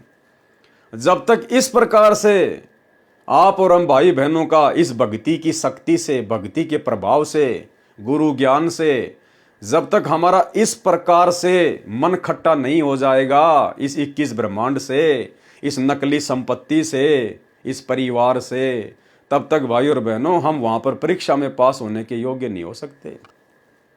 इसलिए अब हम भगत भाई बहनों की जो साथ संगति से जुड़े हुए हैं, अब परमात्मा ने मेहर बख्श दी, हमें साथ संगति से जोड़ दिया है। और साथ संगति एक ट्रेनिंग सेंटर है, हमने प्रतिदिन इन्हीं चीज़ों की रिहर्सल करनी है। हमने नया प्लाट खरीदना, नया मकान खरीदना, नया मकान बनाने की सोचना, मकान बना रहे हैं तो उसमें मार्बल लगाने की, चिप्स टाइल लगाने की, हमने ये चीज़ें नहीं सोचनी है। जैसा बन जाए वैसा ही ठीक है, उसको सजाने धजाने, उसको श्रृंगार करने की जरूरत नहीं है। और हमने प्रतिदिन ये सोचकर भक्ति करनी है कि आज मेरा लास्ट दिन है यहाँ पर, आज ये मेरा लास्ट दिन है शरीर छूटने का, और भगवान मेरा ये अंतिम शरीर होना चाहिए, और मैंने तो सतलोक चढ़ना है। तो प्रतिदिन हम रिहर्सल करें अपने गुरु जी के चरणों में बैठकर, अब तो भगवान ने हमें मौका दे दिया, घर घर में बेड लग गए, आसन लग गए। जब भी समय मिले भगवान के चरणों में बैठो, उनकी चरण सेवा करो और ये सोचो कि परमात्मा किसी चीज में मेरी आस्था तो नहीं रह गई है। अपने आप को टटोलो कि अभी मेरे अंदर कितनी कमियां हैं। अभी अगर गुरुदेव कहते हैं बेटा सतलोक चल, तो किसी चीज में मेरी कोई आस्था तो नहीं है। मैंने कोई लफड़ा तो नहीं छेड़ रखा है, मैंने कोई मकान का काम तो नहीं छेड़ दिया फालतू में, मैंने कोई फैक्ट्री वाक्ट्री लगाने की तो नहीं सोच रखी है। फिर वो ऐसी ऐसी सोच फिर हमारे दिल में वहां रहेगी। तो बिल्कुल हमने हर प्रकार से निवृत्त हो जाना है। यदि काम धंधा हमने पहले से कोई लंबा चौड़ा छेड़ रखा है तो प्रतिदिन उसको डाउन करो, कम करो कि बस मेरा और मेरे परिवार का पेट भर जाए, हमारी भक्ति हो जाए, इतना चाहिए। दुनिया का पेट भरने का ठेका हमारा नहीं है, उस समर्थ का है। भक्ति करोगे तो सबका भरेगा। तो भाई और बहनों, जब तक हम इस प्रकार से भक्ति नहीं करेंगे, इसको कहते हैं चिंतन मनन करना, सत्संगों के ऊपर, गुरु के ज्ञान के ऊपर। जब तक ये चिंतन मनन हमारे अंदर पैदा नहीं होगा, समझो हमारी भक्ति अभी चल नहीं रही है। क्योंकि ये कोई निश्चित तो है ही नहीं कि परमात्मा ने आपको ये बता रखा कि बेटा 2028 में रविवार के दिन के 12 बजे तेरा सतलोक चलने का समय है। तो ये तो है नहीं कि भाई चलो 4-5 दिन पहले देख लेंगे क्या क्या समेटना है, क्या क्या छोड़ना है। ऐसा तो है ही नहीं। ना जाने कौन से क्षण, मालिक कहते हैं राम बुलावा भेजिया, ना जाने कौन से क्षण हमारा ऊपर चलने का बुलावा आ जाए और हमने कुछ छोड़ा कि नहीं छोड़ा है। तो एक सत्संग में गुरुदेव ने भी यही बताया कि तुमने इसी हिसाब से भक्ति करनी है। यहाँ पर लंबे चौड़े जीवन की उम्मीद मत करो कि अभी तो मैं 40 साल का हुआ हूँ, 20-30 साल तो और जीऊँगा। अरे जिसकी भक्ति पूरी हो गई फिर जरूरी नहीं है कि उसका बुढ़ापा आएगा। इस भक्ति मार्ग में ये जरूरी नहीं है। अगर आपकी भक्ति 40 साल में हो गई पूरी कंप्लीट, सतलोक जाने योग्य, तो जरूरी नहीं है कि परमात्मा आपका 70 साल की उम्र में आपका शरीर छुड़वाएगा। नहीं, परमात्मा बड़ी आसानी से किसी न किसी बहाने से आपका 40 साल की उम्र में भी शरीर छुड़वा देगा, यदि आपका सतलोक जाने का समय पूरा हो गया तो। बाकी पीछे से बाल बच्चे, घर परिवार, ये परमात्मा संभालेगा।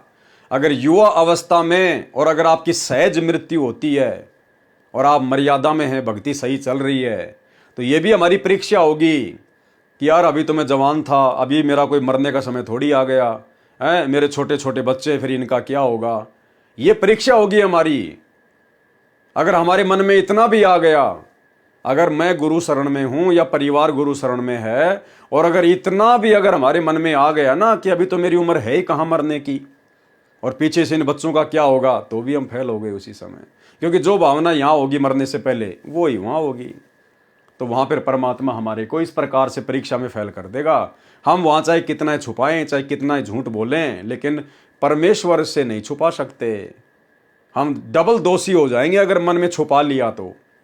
आस्था है और वहाँ कह देंगे नहीं नहीं गुरुजी, आपके ज्ञान से कोई आस्था रही नहीं। अंतर्यामी तो अंदर की बात देखेगा, फिर हम डबल दोषी हो जाएंगे अगर झूठ बोलेंगे तो भाई और बहनों, हमने तो यही रिहर्सल करनी है। ये हमारा लास्ट एंड फाइनल स्टेज वाला समय है। असंख्य जन्म हो गए हमने ये बाल बच्चे पैदा करते करते, इस प्रकार से इनके पालन पोषण में, इनकी परवरिश में बैल और गधे की तरह कमाते हुए। अब परिवार सतगुरु शरण में है, हमें काई की चिंता है। जैसे हमें संभाला ऐसे ही उनको संभालेगा। हमारे बेटा बेटी थोड़ी हैं, वो तो परमात्मा की आत्मा है। तो भाई और बहनों, इस प्रकार से हमने तैयार होना है। तो गुरुदेव ने कहा कि मान लो तुम्हारा कल ही सतलोक जाने का समय आ गया और परमात्मा आ गए, तो शर्मा शर्मी में तो तुम चले जाओगे, लेकिन मन में तुम्हारे क्या आएगा, और वो भैंस रह गई, भैंस अभी ब्याही है, बच्चा छोटा है, बेहतर प्रकार की टेंशन रहेंगी। तो परमात्मा ने तुम्हारे को वापस नीचे पटकना पड़ेगा कि बेटा तू पहले भैंस ही संभाल ले। सुनिए सत्संग। प्रथम परमात्मा को और सेकंड मौत को। फिर ना तो बुराई कर सकते, ना चोरी कर सकते, ना ठगी कर सकते, ना बदमाशी कर सकते, ना 2 नंबर का काम कर सकते, कि जाना दिखेगा आपने। फिर तो यहाँ तो आपने जाना ही पड़ेगा। और यदि आपकी श्रद्धा सच्ची लो उस सतलोक में जान की लगी, इस ज्ञान के आधार से आपकी आस्था या किसी परिवार जन्म में या किसी धन में नहीं रहनी चाहिए। जब आप यहां से चलन के योग्य होगे और ये रह रहकर आपकी परीक्षाएं भी होंगी। आपके ऊपर कोई ऐसी आपत्ति ऐसा आएगा सत्संग में, फिर आप देखेंगे कि मेरी वर्ती बेटे में है कि बेटी में, पोते में है कि या पोती में, कोठी में या कार में। आप जी ने अपने उस जाल को स्वयं काटने की चेष्टा करनी है कि तो जुल्म हो गया, मेरा तो इसमें आस्था है। और यहां आशा रही तो वापस जन्म होगा, जहां आशा ता बासा होई, और मन कर्म वचन सुमरियो सोई। आपकी यहां किसी भी चीज में आशा रहेगी, आस्था रहेगी, तो वापस आप जी को आना पड़ेगा। इसी यहीं पर मनमाने यहां फिर बैल बनकर आ जा। और यहां आशा नहीं रही तो फिर हमने आशा कब ना रहेगी, ये ज्ञान आधार बनाओगे, भक्ति घनी करोगे, दान धर्म खूब करोगे, उस भक्ति की शक्ति से भी आपके कुछ बंधन ऑटोमेटिकली कट जाएंगे। इतना दबाव बनेगा उसका, आपके मन में वो आने नहीं देगा, और परमात्मा कोई ऐसी व्यवस्था आपकी बना देगा। और जो भक्ति नहीं करते तो फिर हमने यहाँ से तो जाना ही जाना है भक्ति। तो भाई और बहनों, हमने हर प्रकार से तैयार होना है, हर प्रकार से। अब ये गलतियां नहीं करनी हमने। एक भगत का इंटरव्यू आया मेरे सामने, मध्य प्रदेश का भगत है, काफ़ी दिनों से गुरुदेव से जुड़ा हुआ है, और उसने बताया कि मैं ठेला वाला लगाता हूँ कोई साग सब्जी का। और गुरुजी आए एक दिन, गुरुजी आए और मुझे बोले कि कहाँ जा रहा है।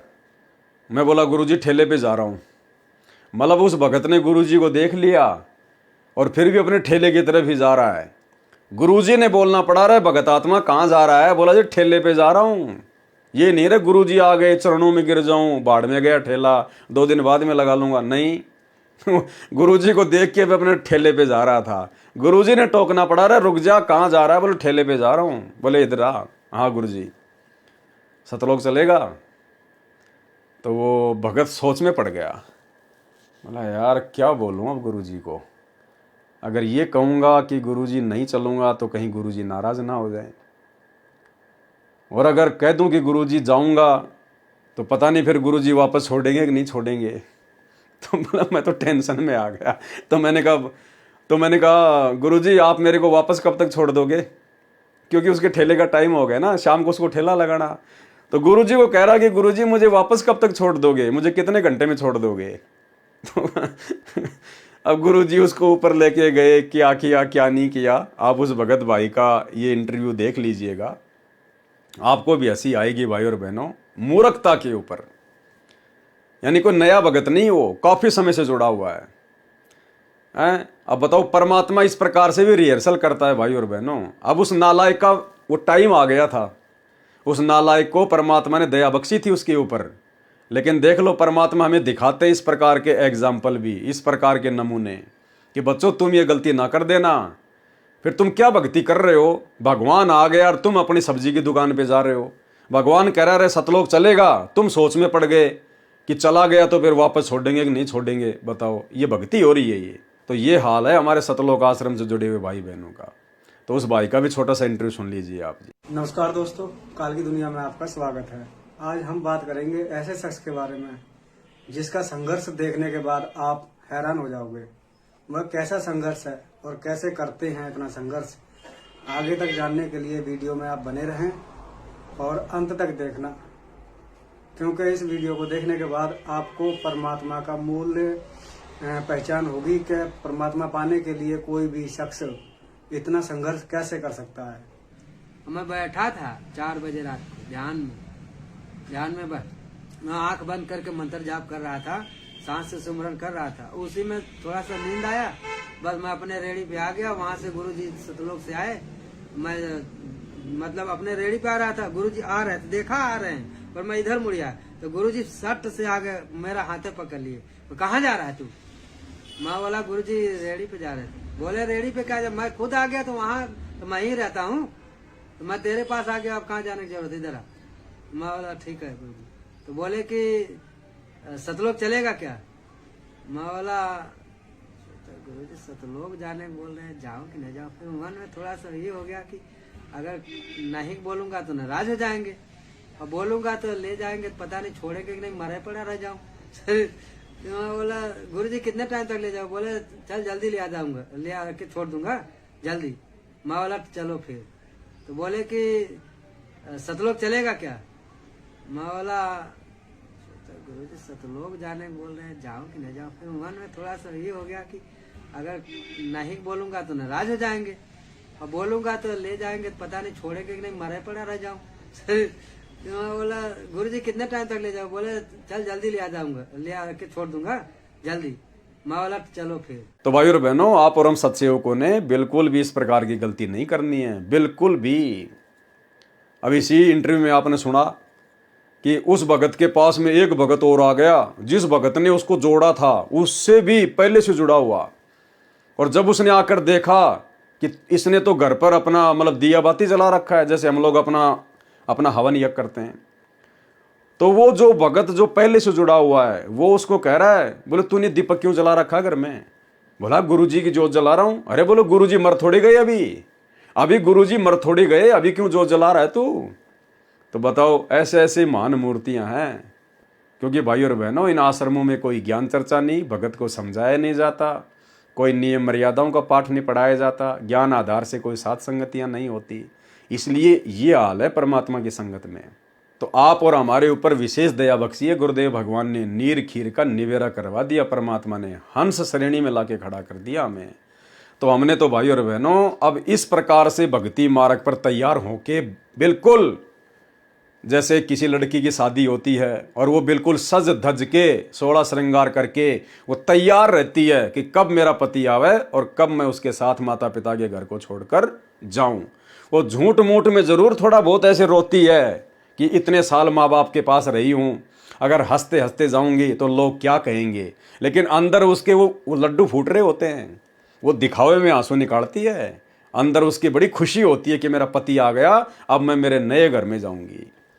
तो ऐसे ही भाई और बहनों, हमने तो प्रतिदिन जब भी हमारी सुबह आंखें खुलें तो हमने यही सोचना कि परमात्मा आज इस काल के लोक से मेरा लास्ट दिन है, और विचार करना चाहिए कि मेरी यहाँ किसी चीज़ में कोई आस्था तो नहीं रह गई।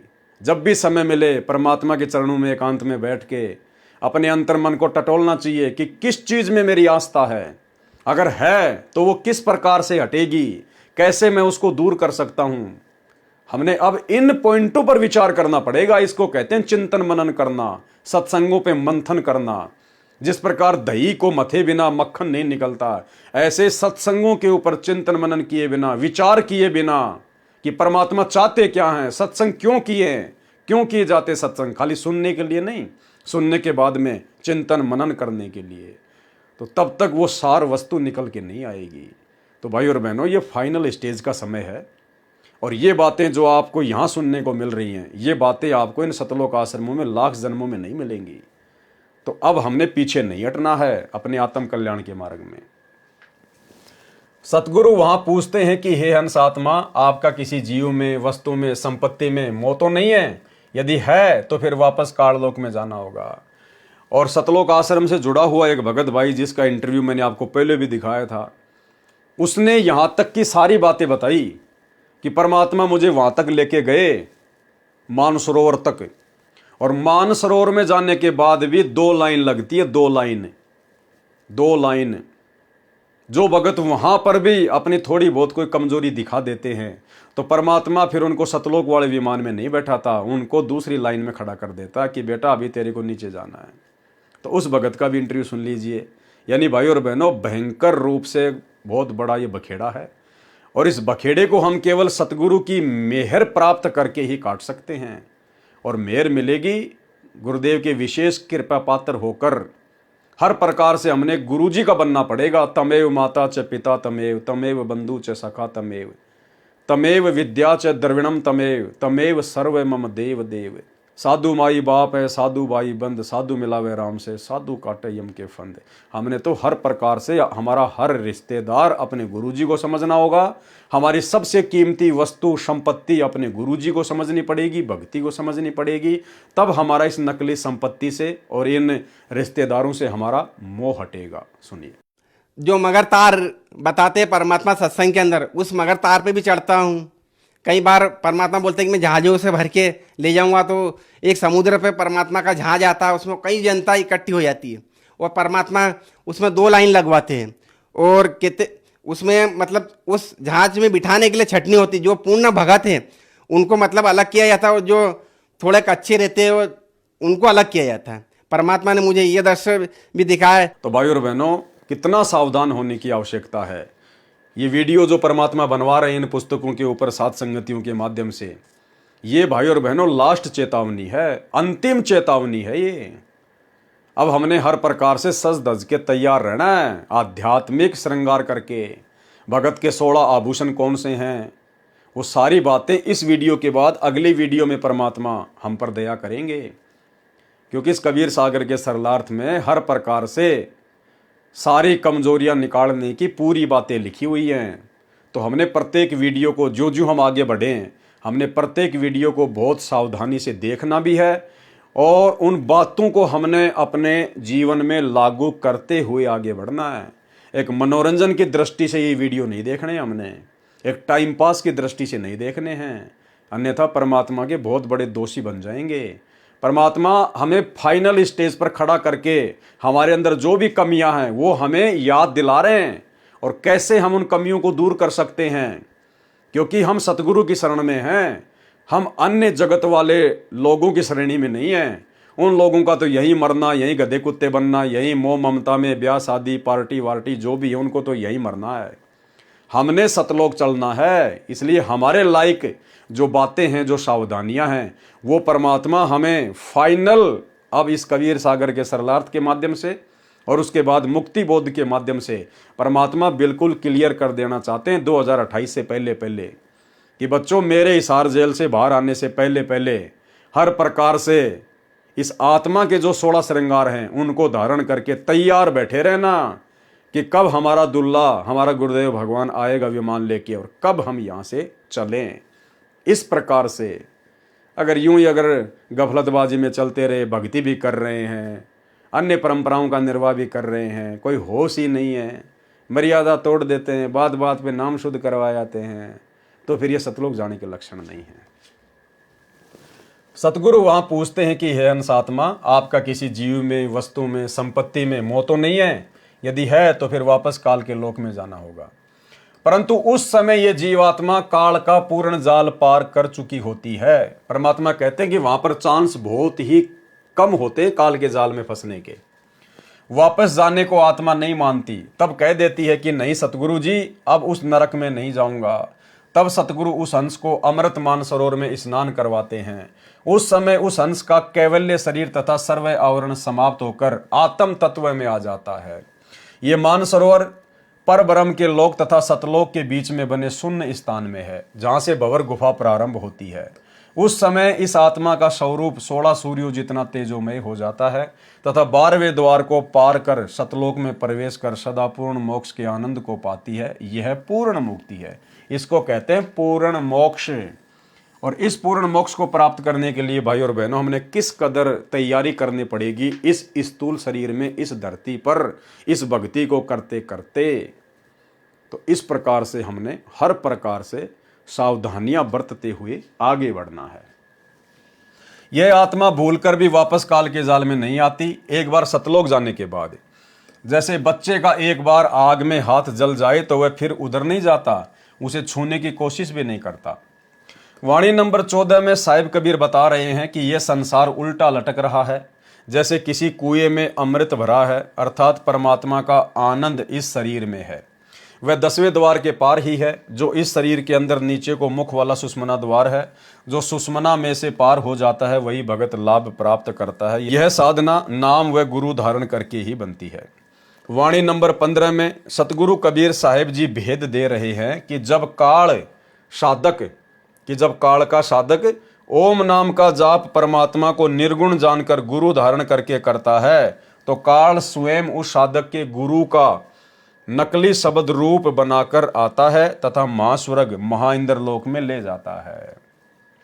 यानी त्रिकुटी पर जो काल है वो अपने द्वारा भेजे गए नकली गुरुओं का वेश बनाकर, हर किसी का नहीं, काल जो अपने जो बेचता है, जो विशेष है, जैसे राधा स्वामी वाला, धन धन सतगुरु वाला, जय गुरुदेव वाला, निरंकार वाले, जो बड़े बड़े जो ये चले हुए हैं पंथ, इन गुरुओं का रूप बनाकर जो काल की तरफ से जो बिल्कुल पक्के हैं, उनके साधकों को काल फिर उन गुरुओं का रूप बनाकर और उनको ठग लेता है। जब वे महाइंद्र लोक के निकट जाते हैं तो बहुत जोर से बादल की गर्जना जैसा भयंकर शब्द होता है। जो साधक डर जाता है वह वापस 84 में चला जाता है, और जो नहीं डरता वह अपने गुरु के साथ आगे बढ़ जाता है। वह वापस 84 में चला जाता है, और जो नहीं डरता वह अपने गुरु के साथ आगे बढ़ जाता है। उसे फिर सुहावना नंगारा बसता हुआ दिखाई देता है। 4 पंखड़ी वाला कमल का लाल रंग का एक और कमल है, उसमें ओंकार ध्वनि हो रही है जो महास्वर्ग में है। वास्तव में यह 3 पंखुड़ी का कमल है, जो छठा कमल है, लिखने में गलती है। वाणी नंबर 16 का अर्थ है कि संत वह है जो 10वें दरवाजे पर काल द्वारा लगाए ताले को सत्य नाम की चाबी से खोलकर आगे 11वां द्वार जो काल ने नकली सतलोक आदि 20 ब्रह्मांडों के पार 21वें ब्रह्मांड में बनाकर बंद कर रखा है, उसे भी खोलकर परब्रह्म यानी अक्षर पुरुष के लोक में चला जाता है। क्योंकि 9 द्वार, 2 नाक, 2 कान, 2 आंखें, 1 मुख, गुदा, लिंग, ये 9 द्वार हैं। ये प्रकट दिखाई देते हैं। 10वें द्वार पर जो सुषमना खुलने पर आता है ताला लगा रखा है, तथा 11वां द्वार परब्रह्म के लोक में प्रवेश करने वाले स्थान पर बना रखा है, जहां स्वयं काल भगवान सशरीर विराजमान है। वाणी नंबर 17 का भावार्थ है कि आगे श्वेत सुन है जो काल भगवान ने नकली बना रखी है, वहां एक नकली मानसरोवर बना रखा है। यानी पूरी तरह से इस काल ने सतलोक की नकली रचना इसी 21वें ब्रह्मांड में ऊपर कर रखी है। और जो भगत सतगुरु की भक्ति करते करते यदि जरा भी मर्यादाओं से चूक गया तो काल उसको फिर इसी प्रकार से ठगेगा, नकली सतलोक में ले जाके बैठा देगा। तथा जो निर्गुण उपासक ब्रह्म के होते हैं उन्हें इस सरोवर में स्नान कराने के बाद नकली परब्रह्म के लोक में जो महास्वर्ग में रच रखा है भेज देता है। वे अन्य साधकों की दृष्टि से दूर हो जाते हैं, उन्हें ब्रह्मलीन मान लिया जाता है। इस स्थान को काल ने गुप्त रखा हुआ है। जो इसमें पहुंच गए वह पूर्व पहुंचे हंसों को मिलकर आनंदित होते हैं, जैसे पितृ पितरों को मिलकर तथा भूत भूतों को मिलकर आनंदित होते हैं। इसमें ररंकार ध्वनि चल रही है। जिन साधकों ने खेचरी मुद्रा लगाकर साधना ररंकार जाप से की वे महाविष्णु ब्रह्म काल के महास्वर्ग में चले जाते हैं। फिर काल निर्मित महाशून्य है, उसको बिना गुरु वाले हंस पार नहीं कर सकते। वहां पर काल ने मायावी सिंह, व्याग यानी भेड़िए व सर्प छोड़ रखे हैं। वे बिना गुरु के हंस को काटते हैं। इसलिए भक्ति चाहे काल लोक की करो चाहे सतलोक की करो, लेकिन गुरु बनाना जरूरी है। यह सहज सुखदायी विस्तार है। ये जो कमल वर्णन किए जा रहे हैं ये सूक्ष्म शरीर के हैं, तथा सूक्ष्म शरीर भी काल द्वारा जीव पर चढ़ाया गया है। इसलिए ये सब काल की नकली रचना का वर्णन सतगुरु बता रहे हैं। अष्ट पंखड़ी वाला एक और कमल है, वह परब्रह्म का लोक कहा है।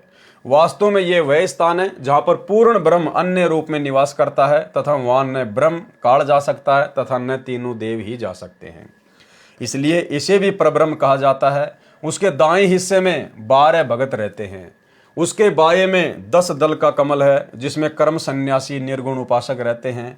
ऐसे ऐसे 2 काल ने 5 ब्रह्म भगवान व 5 अंड मंडल बना रखे हैं। उनको अपनी ओर से नी अक्षर की उपाधि दे रखी है और 4 स्थान गुप्त बना रखे हैं, जिनमें वे भगत जो सतगुरु कबीर के उपासक होते हैं। अब वहां पर काल जो 4 गुप्त स्थान बता रखे हैं, जो आपको दिव्य महाप्रलय में भी समझाया गया था।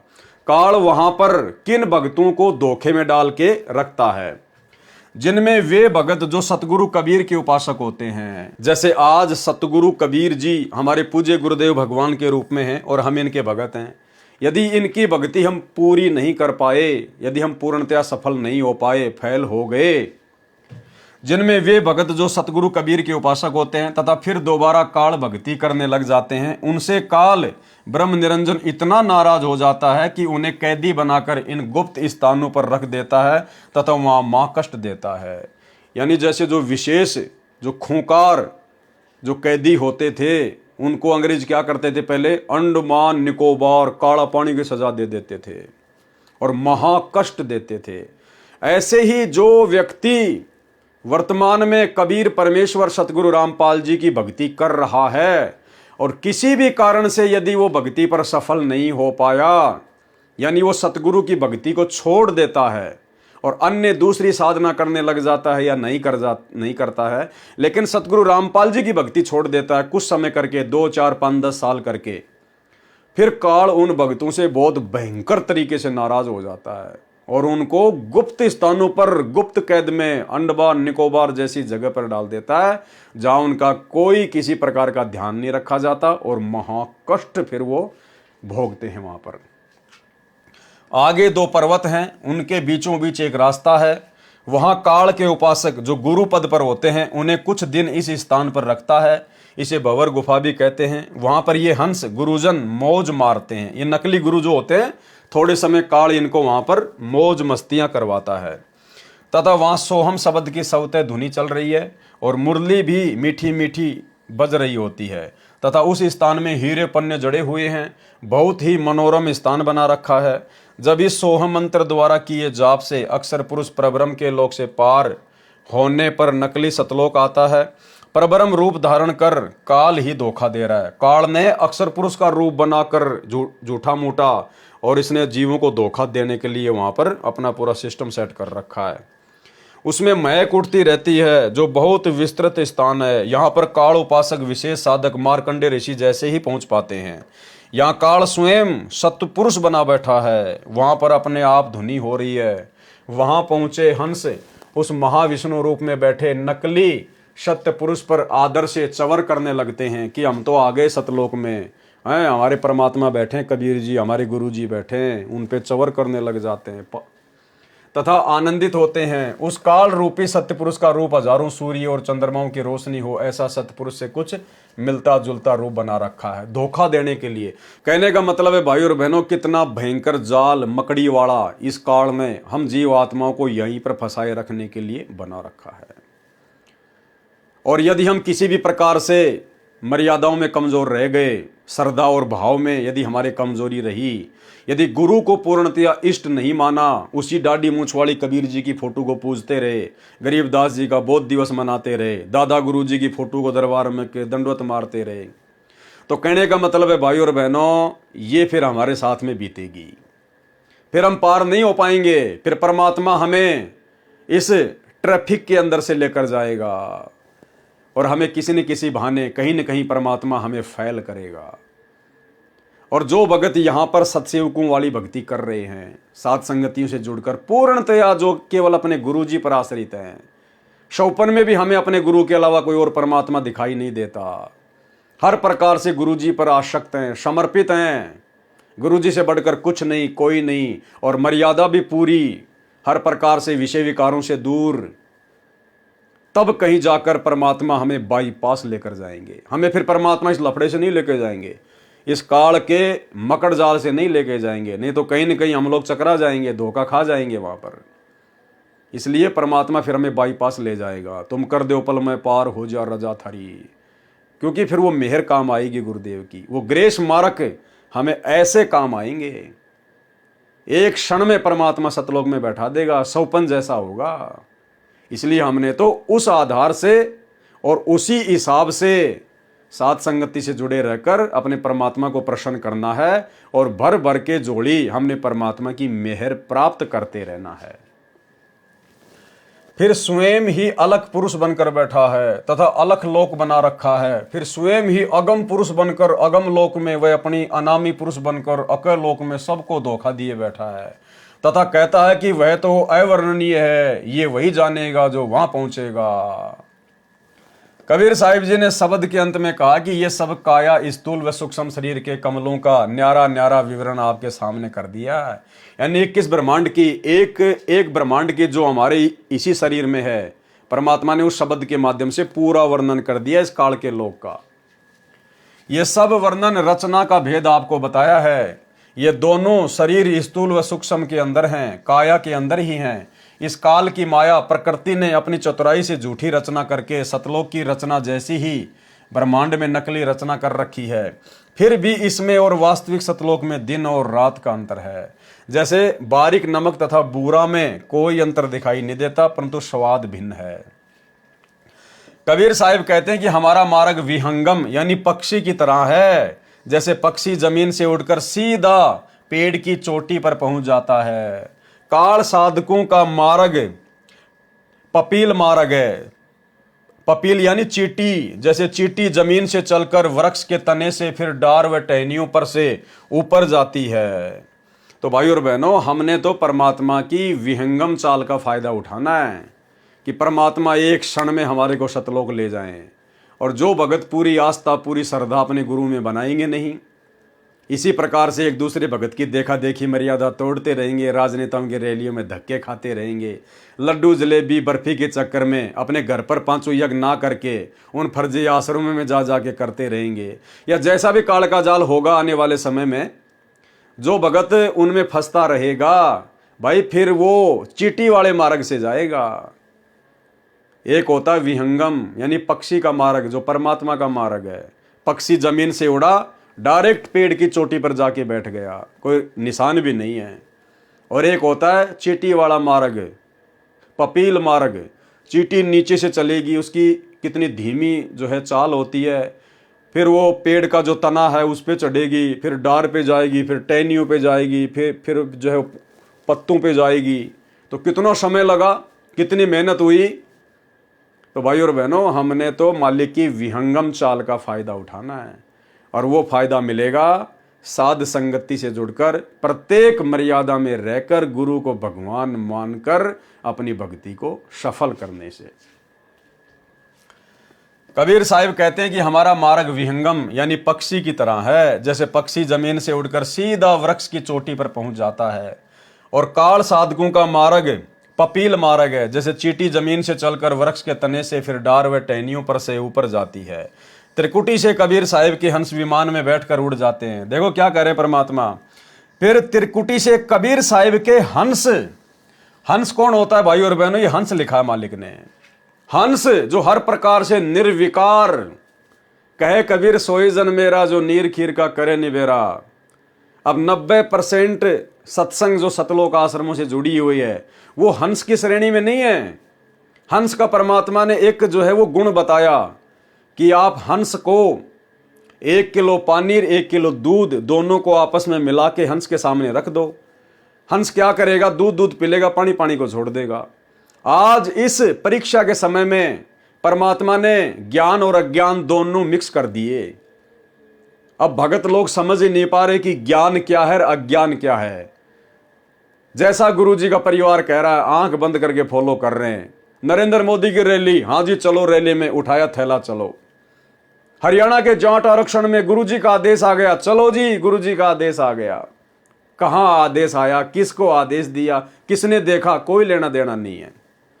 और चलो जी आनंदपाल सिंह की सीबीआई जांच, राजपूत करनी सेना को दान करना है, चलो। अरे स्टेडियम बन रहा है, मजदूरी करनी है, सेवा करनी है, चलो। अरे आश्रम में हॉस्पिटल बन रहा है, गुरुजी की दया हो गई, चलो मजदूरी करने। कोई नीर खीर का निबेरा नहीं है, पानी और दूध मिक्स कर रखा है। तो यहां परमात्मा कह रहे हैं जो हंस होंगे सतगुरु के, जो गुरुदेव के तत्व ज्ञान की रोशनी में नीर खीर का निबेरा करके अपनी भक्ति को सफल करेंगे, काल के जाल में नहीं फंसेंगे, वो हंस हैं। और ऐसे हंसों को परमात्मा त्रिकुटी से फिर विमान में बैठाकर डायरेक्ट सतलोक, काल को पता भी नहीं चलेगा कौन से लोक से गए, कौन से मार्ग से गए। त्रिकुटी से कबीर साहिब के हंस विमान में बैठकर उड़कर जाते हैं, परंतु ब्रह्म काल के उपासक चींटी की तरह चाल चलकर अपने अपने इष्ट स्थान पर जाते हैं। सार नाम रूपी विमान से ही साधक सतलोक जा सकता है। क्या कह रहे परमात्मा? सार नाम नामक विमान से ही भगत सतलोक जा सकता है। और भाई वो असली सार नाम हम प्राप्त कर सके, उसके योग्य बनाने के लिए परमात्मा ने सात संगतियां शुरू करवाई है। अन्यथा यह गंदगी तो पहले भी आश्रमों में थी, और गुरुदेव के जेल जाने के बाद भी इन सतलोक आश्रमों में ज्यों की त्यों है, कुछ ज्यादा ही बढ़ी है। तो परमेश्वर हमें वो सार नाम रूपी विमान देने के लिए सात संगति से जोड़कर एक योग्य भगत बना रहे हैं। अन्य किसी उपासना या मंत्र से नहीं जाया जा सकता। जैसे समुद्र को समुद्री जहाज या हवाई जहाज से ही पार किया जा सकता है, तैर कर नहीं। इसलिए पूज्य कबीर साहिब जी ने कहा कि हम व हमारे हंस आत्मा शब्द सत्य नाम व सार नाम के आधार पर सतलोक चले जाते हैं। ये परमात्मा ने वो चित्र बना रखा है त्रिकुटी का, जो परमेश्वर ने हमें जानकारी दी है इन काल के कमलों की। ये छठा संगम कमल सरस्वती का निवास है, ये वाला त्रिकुटी से पहले ये छठा संगम कमल सरस्वती का निवास है। वास्तव में दुर्गा ही सरस्वती रूप में रहती है। 3 पंखुड़ी हैं। यहाँ पर धर्मराज ने जीवों को काल जाल में फंसाए रखने के लिए 72 करोड़ उर्वशी यानी सुंदर औरतें रखी हैं। सरस्वती मधुर आवाज में स्वयं भी गाती है तथा सब उर्वशियां भी गाती हैं तथा अर्धनग्न शरीर में विचरण करती रहती है। यहाँ भक्तों की कठिन परीक्षा होती है।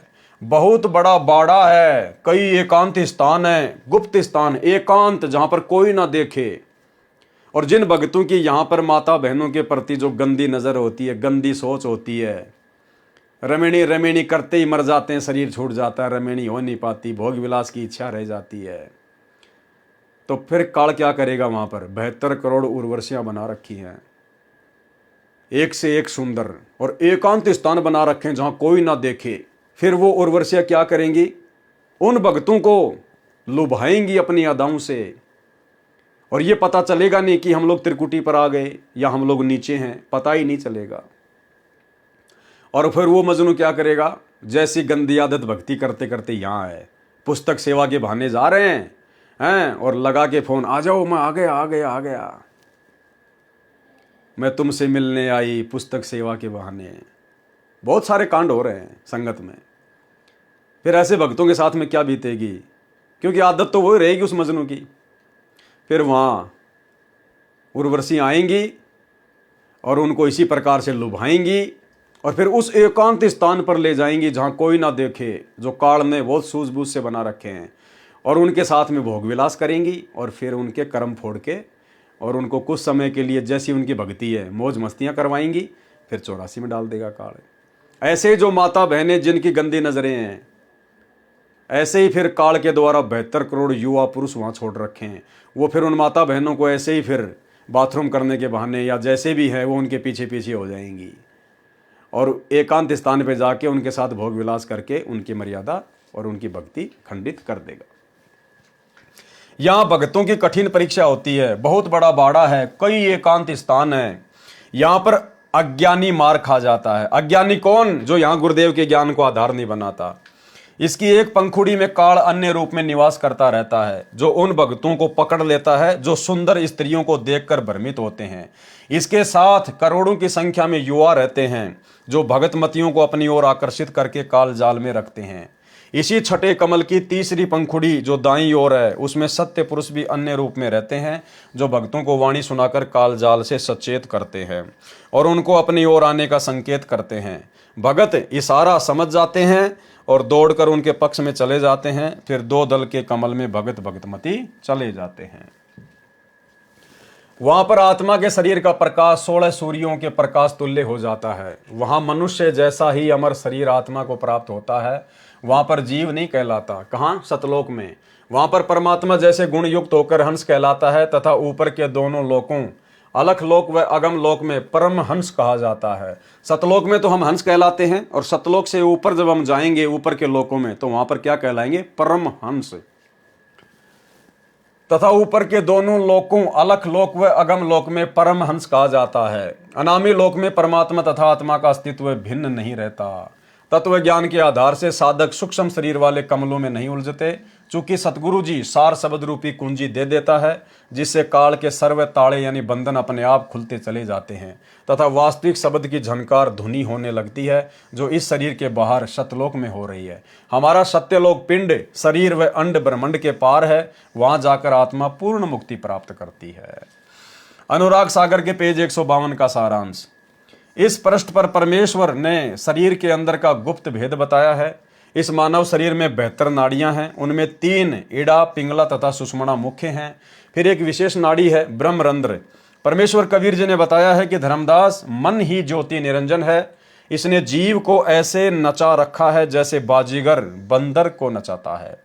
इस शरीर में 5 तत्व, 25 प्रकृति तथा 3 गुण काल के 3 एजेंट हैं, जीव को धोखे में रखते हैं। इस शरीर में काल निरंजन तथा जीव दोनों की मुख्य भूमिका है। काल निरंजन मन रूप में सब पाप करवाता है, पाप जीव के सिर रख देता है। अनुराग सागर के पेज 153 का सारांश। काल ने ऐसा धोखा कर रखा है कि जीव परमेश्वर को भूल गया है। मन कैसे पाप पुण्य करवाता है?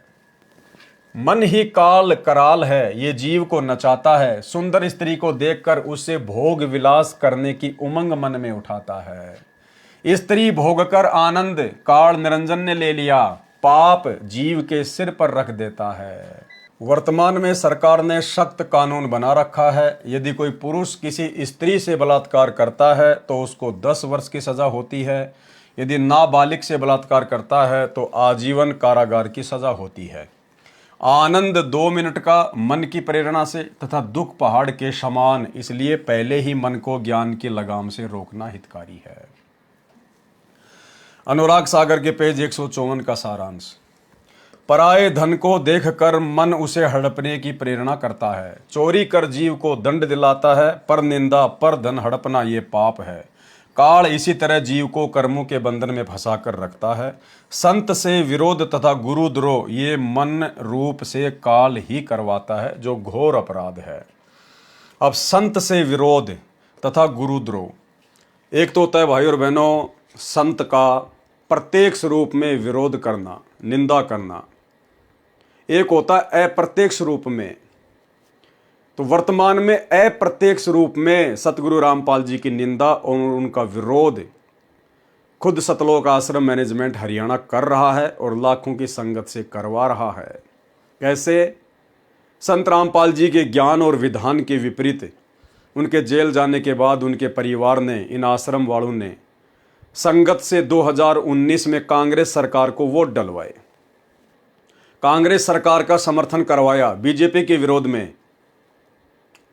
अब जब बीजेपी वालों को यह पता चला, जितने भी लोग बीजेपी के समर्थक हैं, जब उनको इस बात का पता चला कि भाई संत रामपाल जी के भगत तो कांग्रेस के समर्थन में उतर आए हैं, तो बीजेपी वाले लोगों ने संत रामपाल जी को कितना भला बुरा कहा होगा, कितनी उनकी निंदा चुगली की होगी कि एक तरफ तो दुनिया में इनका प्रचार कर रहे हैं कि हमारे गुरुजी निष्पक्ष होकर भक्ति करवाते हैं, हमारे गुरुजी का राजनीति से कोई लेना देना नहीं है, और यहाँ इनके गुरुजी ने पक्षपात कर दिया। अब बताओ बीजेपी ने इनके गुरुजी का क्या बिगाड़ा जो ये लोग कांग्रेस का सपोर्ट कर रहे हैं? तो जितने भी बीजेपी समर्थक थे सब ने संत रामपाल जी को जी भर के गालियां दी, जी भर के भला बुरा कहा, जी भर के उनकी निंदा चुगली की।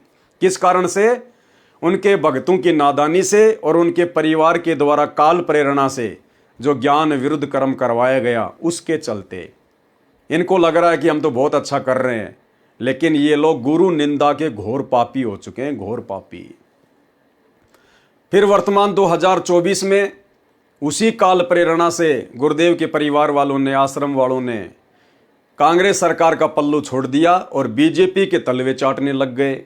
अब कांग्रेस को छोड़ के भक्तों को बीजेपी की रैलियों में भेज रहे हैं, बीजेपी का सपोर्ट करने के लिए कह रहे हैं, बीजेपी को वोट डालने के लिए कह रहे हैं। और नरेंद्र मोदी की रैली में मध्य प्रदेश के भोपाल में और हरियाणा के सोनीपत के गोहाना में हजारों भक्तों को बसों में बैठाकर भेजा गया। अब वो कांग्रेस वाले संत रामपाल जी को गालियां देंगे, उनकी निंदा चुगली करेंगे कि ये तो बड़ा दोगला आदमी, पहले तो हमारे साथ में था, अब ये बीजेपी के साथ में हो लिया। जबकि उन लोगों को ये नहीं पता कि सारा का सारा ये कुचक्कर, ये काल चक्कर उनके परिवार के माध्यम से काल प्रेरणा के तहत किया जा रहा है। तो संगत जो भेड़ चाल में चल रही है, इधर डंडा मारा तो इधर बगली, इधर डंडा मारा तो इधर बगली, सतगुरु का तत्व ज्ञान रूपी डंडा कोई नहीं चला रहा।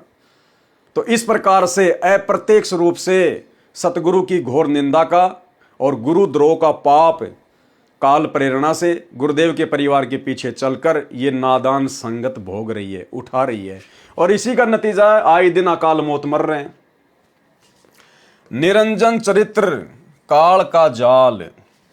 परमेश्वर कबीर जी ने बताया है कि धर्मदास मैं तेरे को धर्मराय यानी काल का जाल समझाता हूँ। काल निरंजन ने श्री कृष्ण में प्रवेश करके गीता का ज्ञान दिया, उसको कर्म योग उत्तम बताकर युद्ध करवाया, ज्ञान योग से उसको भ्रमित किया। अर्जुन तो पहले ही नेक भाषा में बोल रहा था, जो ज्ञान था, कह रहा था कि युद्ध करके अपने ही कुल के भतीजे, भाई, साले, ससुर, चाचे, ताऊ को मारने से अच्छा तो भीख मांगकर निर्वाह कर लेंगे। मुझे ऐसे राज्य की आवश्यकता नहीं जो पाप से प्राप्त हो। उसको डरा धमकाकर युद्ध करवाकर नरक का भागी बना दिया, ज्ञान योग का बहाना कर कर्म योग पर जोर देकर महापाप का भागी बना दिया। इसी प्रकार ये सतलोक आश्रम मैनेजमेंट हरियाणा भक्तों को सत्संग और तत्व ज्ञान की आड़ में भक्तों को लड्डू जलेबी बर्फी के ऊपर आश्रित कर दिया। इन सत्संगों में बुला बुला कर, इन आश्रमों में बुला बुला कर भक्तों को मजदूर बना दिया। कभी तो स्टेडियम की मजदूरी करवाते हैं, कभी आश्रम में बन रहे हॉस्पिटल की मजदूरी करवाते हैं, या नए नए आश्रम खोलकर वर्तमान में भक्तों का इन पत्थरों में पैसा बर्बाद करवाकर भक्तों का पैसा, भगती मजदूर और काल प्रेरणा से भक्तों की सांसें बर्बाद, भक्तों का समय बर्बाद। अरे ये समय तो परीक्षा का है। इस समय तो विशेष सावधानी बरतकर, मर्यादाओं का ध्यान रखकर और अपनी भक्ति पे जोर देना था, मर्यादाओं पे जोर देना था, साध संगतियों पे जोर देना था। और इस समय काल ने ऐसा भयंकर कुचक्कर चलाया सतलोक आश्रम मैनेजमेंट हरियाणा के माध्यम से, संगत का पैसा, संगत का समय, संगत की सांस, सब कुछ बर्बाद करवाने पे तुला हुआ है। अरे वर्तमान में इन जगह जगह आश्रमों में इन पत्थरों में पैसा क्यों बर्बाद करवाया जा रहा है? अरे जिस भगत के घर पर भगवान का दरबार लग गया, 3 टाइम की आरती हो रही है, मंत्र जाप होते हैं, सत्संग सुने जाते हैं, क्या वो परमात्मा का दरबार नहीं है? क्या वो आश्रम नहीं है? क्या आप अपने घर पर 5 यज्ञ नहीं करते? फिर आपको गुरु की गैर हाजिरी में इन आश्रमों में जाकर धक्के खाने की क्या जरूरत है? इसका मतलब आप सीधे सीधे ड्रामेबाजी कर रहे हो, आपका भक्ति में मन नहीं है, आप केवल मनोरंजन के चस्कू हो। आपको तो मन बहलाना है, समय पास करना है, मनोरंजन आपको करना है, अन्यथा भक्ति तो घर पे भी होती है। गुरुदेव ने अपनी जिंदगी में कभी दूसरा आश्रम नहीं खोला कहीं पर, और उनके जेल जाते आश्रमों की लाइन लग गई, जबकि आदेश गुरु का नहीं है, गुरु के भक्ति विधान में नहीं है। ये टोटल मनमानी, ये है काल का भयंकर जाल। और भक्तों को लड्डू जलेबी बर्फी, लड्डू जलेबी बर्फी, हर समागम में लड्डू जलेबी बर्फी। क्या संत रामपाल जी हर समागम में लड्डू जलेबी बर्फी बनाया करते थे? कभी कभार हमने सुना कि जब गुरुदेव करोथा आश्रम में थे, कभी कभार भक्तों की विशेष फरमाइश पर जलेबी बनवा दिया करते थे, केवल एक आइटम, कभी कभार, हर समागम में नहीं, साल 2 साल में एक बार। और वर्तमान में क्या हो रहा है? उनके जेल जाते ही हर समागम में लड्डू जलेबी बर्फी, उसी का बढ़ चढ़ के प्रचार प्रसार, लड्डू जलेबी बर्फी, लड्डू जलेबी बर्फी। बाढ़ में गई ज्ञान गंगा, बाढ़ में गया गुरु जी का ज्ञान, जहां देखो सोशल मीडिया पर लड्डू जलेबी बर्फी के पोस्टर। संत रामपाल जी भगवान भी हिसार जेल में बैठकर ये सोच रहे होंगे कि मैंने इन मूर्खों को ये गीता जी का ज्ञान, वेदों का ज्ञान, ये तत्व ज्ञान ना देकर अगर मैंने इनको लड्डू जलेबी बनाने की विधि समझाई होती, लड्डू जलेबी बनाने का ज्ञान दिया होता ना, तो आज इनकी भी दुकानें अच्छी चलती, 1 नंबर के सारे हलवाई हो जाते, और मैं भी फालतू में जेल में आके दुख ना उठाता। सिवाय लड्डू जलेबी बर्फी के इनको कुछ दिखाई नहीं देता। ज्ञान से ज्यादा लड्डू जलेबी का प्रचार हो रहा है। हर समागम में लड्डू जलेबी, देसी घी का भंडारा, देसी घी का भंडारा। तो भाई और बहनों, ये लोग भंडारा एक्सपर्ट हैं, ये लोग ज्ञान एक्सपर्ट नहीं है, ये लोग भंडारा एक्सपर्ट हैं। तो ये दया परमात्मा ने साध संगतियों पे बख्शी है। यहां पर ज्ञान का भंडारा होता है, साध संगतियों में ज्ञान का भंडारा, और इन आश्रमों में काल प्रेरणा से लड्डू जलेबी का भंडारा, अज्ञान का भंडारा। तो कितनी बड़ी दया बख्श दी गुरुदेव भगवान ने आप और हमारे ऊपर। अनुराग सागर के पेज नंबर 155 का सारांश। धर्मदास जी ने प्रश्न किया कि हे प्रभु, आपने कालजाल समझाया, अब ये बताने की कृपया करें कि जीव को आपकी प्राप्ति के लिए क्या क्या करना चाहिए। अब क्या कह रहे हैं धर्मदास जी कबीर परमात्मा से कि हे प्रभु, हे मेरे मालिक, हे स्वामी, हे गुरुदेव, आपने कालजाल समझाया, आपने इतना सारा काल का जो बखेड़ा है, जो मकड़ जाल इसने बुन रखा है जीव को फंसाने के लिए, जरा सी सावधानी हटी दुर्घटना घटी, जरा सी मर्यादा टूटी काल की घटा ऊपर गिरी। तो आपने ये तो मुझे समझा दिया है, अब ये बताने की कृपया करें कि जीव को आपकी प्राप्ति के लिए क्या करना चाहिए, किस प्रकार से एक अच्छे भगत बने, हमारे अंदर वो शिष्टाचार, वो नेक नीति, ईमानदारी, कैसे मर्यादा निभाएं, किस प्रकार से हम भगत बनकर आपको अच्छे लगेंगे ताकि आप अपनी मेहर की दया कर सको। अब आगे भाई और बहनों, कल रात्रि 8 बजे परमात्मा जी के आशीर्वाद से हम इस विषय पर चलेंगे जिसमें आगे परमात्मा हमें समझाएंगे सतगुरु कबीर जी वचन, भगत के 16 गुण अर्थात आभूषण, नकली आभूषण नहीं, आत्मा का श्रृंगार। परमात्मा शरीर के श्रृंगार से खुश नहीं होता, नकली सोने चांदी के गहने पहनने से परमात्मा खुश नहीं होता। यदि परमात्मा को खुश करना है तो आत्मा के ऊपर श्रृंगार करना पड़ेगा, आध्यात्मिक गहने। तो वो कौन से 16 श्रृंगार हैं जिनको धारण किए बिना हम परमात्मा प्राप्ति के योग्य नहीं बन सकते, सतगुरु के दिल में समाने के योग्य नहीं बन सकते। तो कल रात्रि 8 बजे गुरुदेव के आशीर्वाद से हम इसी विषय पर आगे बढ़ेंगे, चर्चा करेंगे। और भाई और बहनों, हर वीडियो में परमात्मा हमें कुछ न कुछ अनसुनी बातें, अध्यात्म की गूढ़ बातें, इन सब से हमें परिचित करवाते हुए आ रहे हैं। और साथ साथ हमने कोशिश करनी है जितना हम गुरुदेव के तत्व ज्ञान को, इन विशेष बातों को अपने जीवन में अमल कर सकें, साथ साथ में अमल भी करते हुए चलें।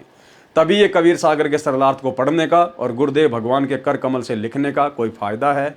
अन्यथा हम परमात्मा के और दोषी बन जाएंगे कि जान बूझ सांची तजय और करे झूठ से ने, ताकि संग थे प्रभु शौपन में भी ना दे।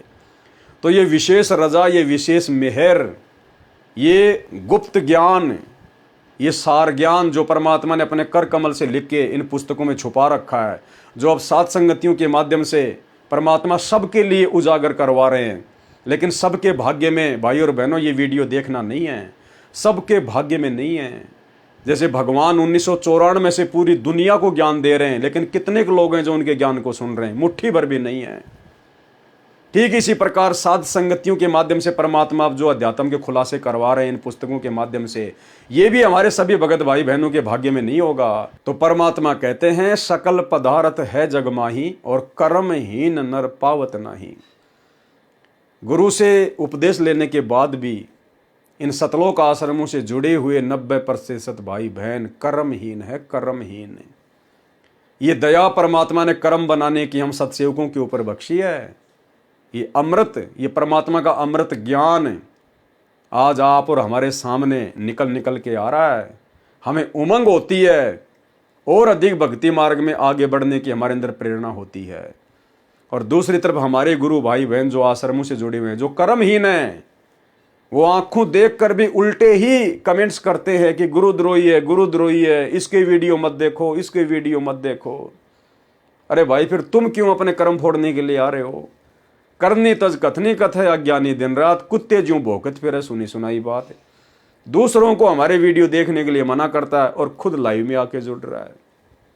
तो भाई और बहनों, इनकी ज्ञान वाली आंखें पूरी तरह से फूट चुकी हैं। परमात्मा कहते हैं कि माया का रस पियाकर फूट गए पटचार। इनके चारों आंखें, 2 चरम और 2 सूक्ष्म दृष्टि वाली हृदय की आंखें, इन आश्रमों से जुड़े हुए भाई बहनों की चारों आंखें फूटी पड़ी हैं। इनको केवल गुरु जी के पूरे ज्ञान में और 30 साल में एक ही बात समझ में आई है, गुरुद्रोही की पैड़ पर जय पगावे वीर, 84 निश्चय पड़े सतगुरु कहें कबीर, बस। और इनको कुछ ना बोलना आता, ना आगे इनको समझना आता।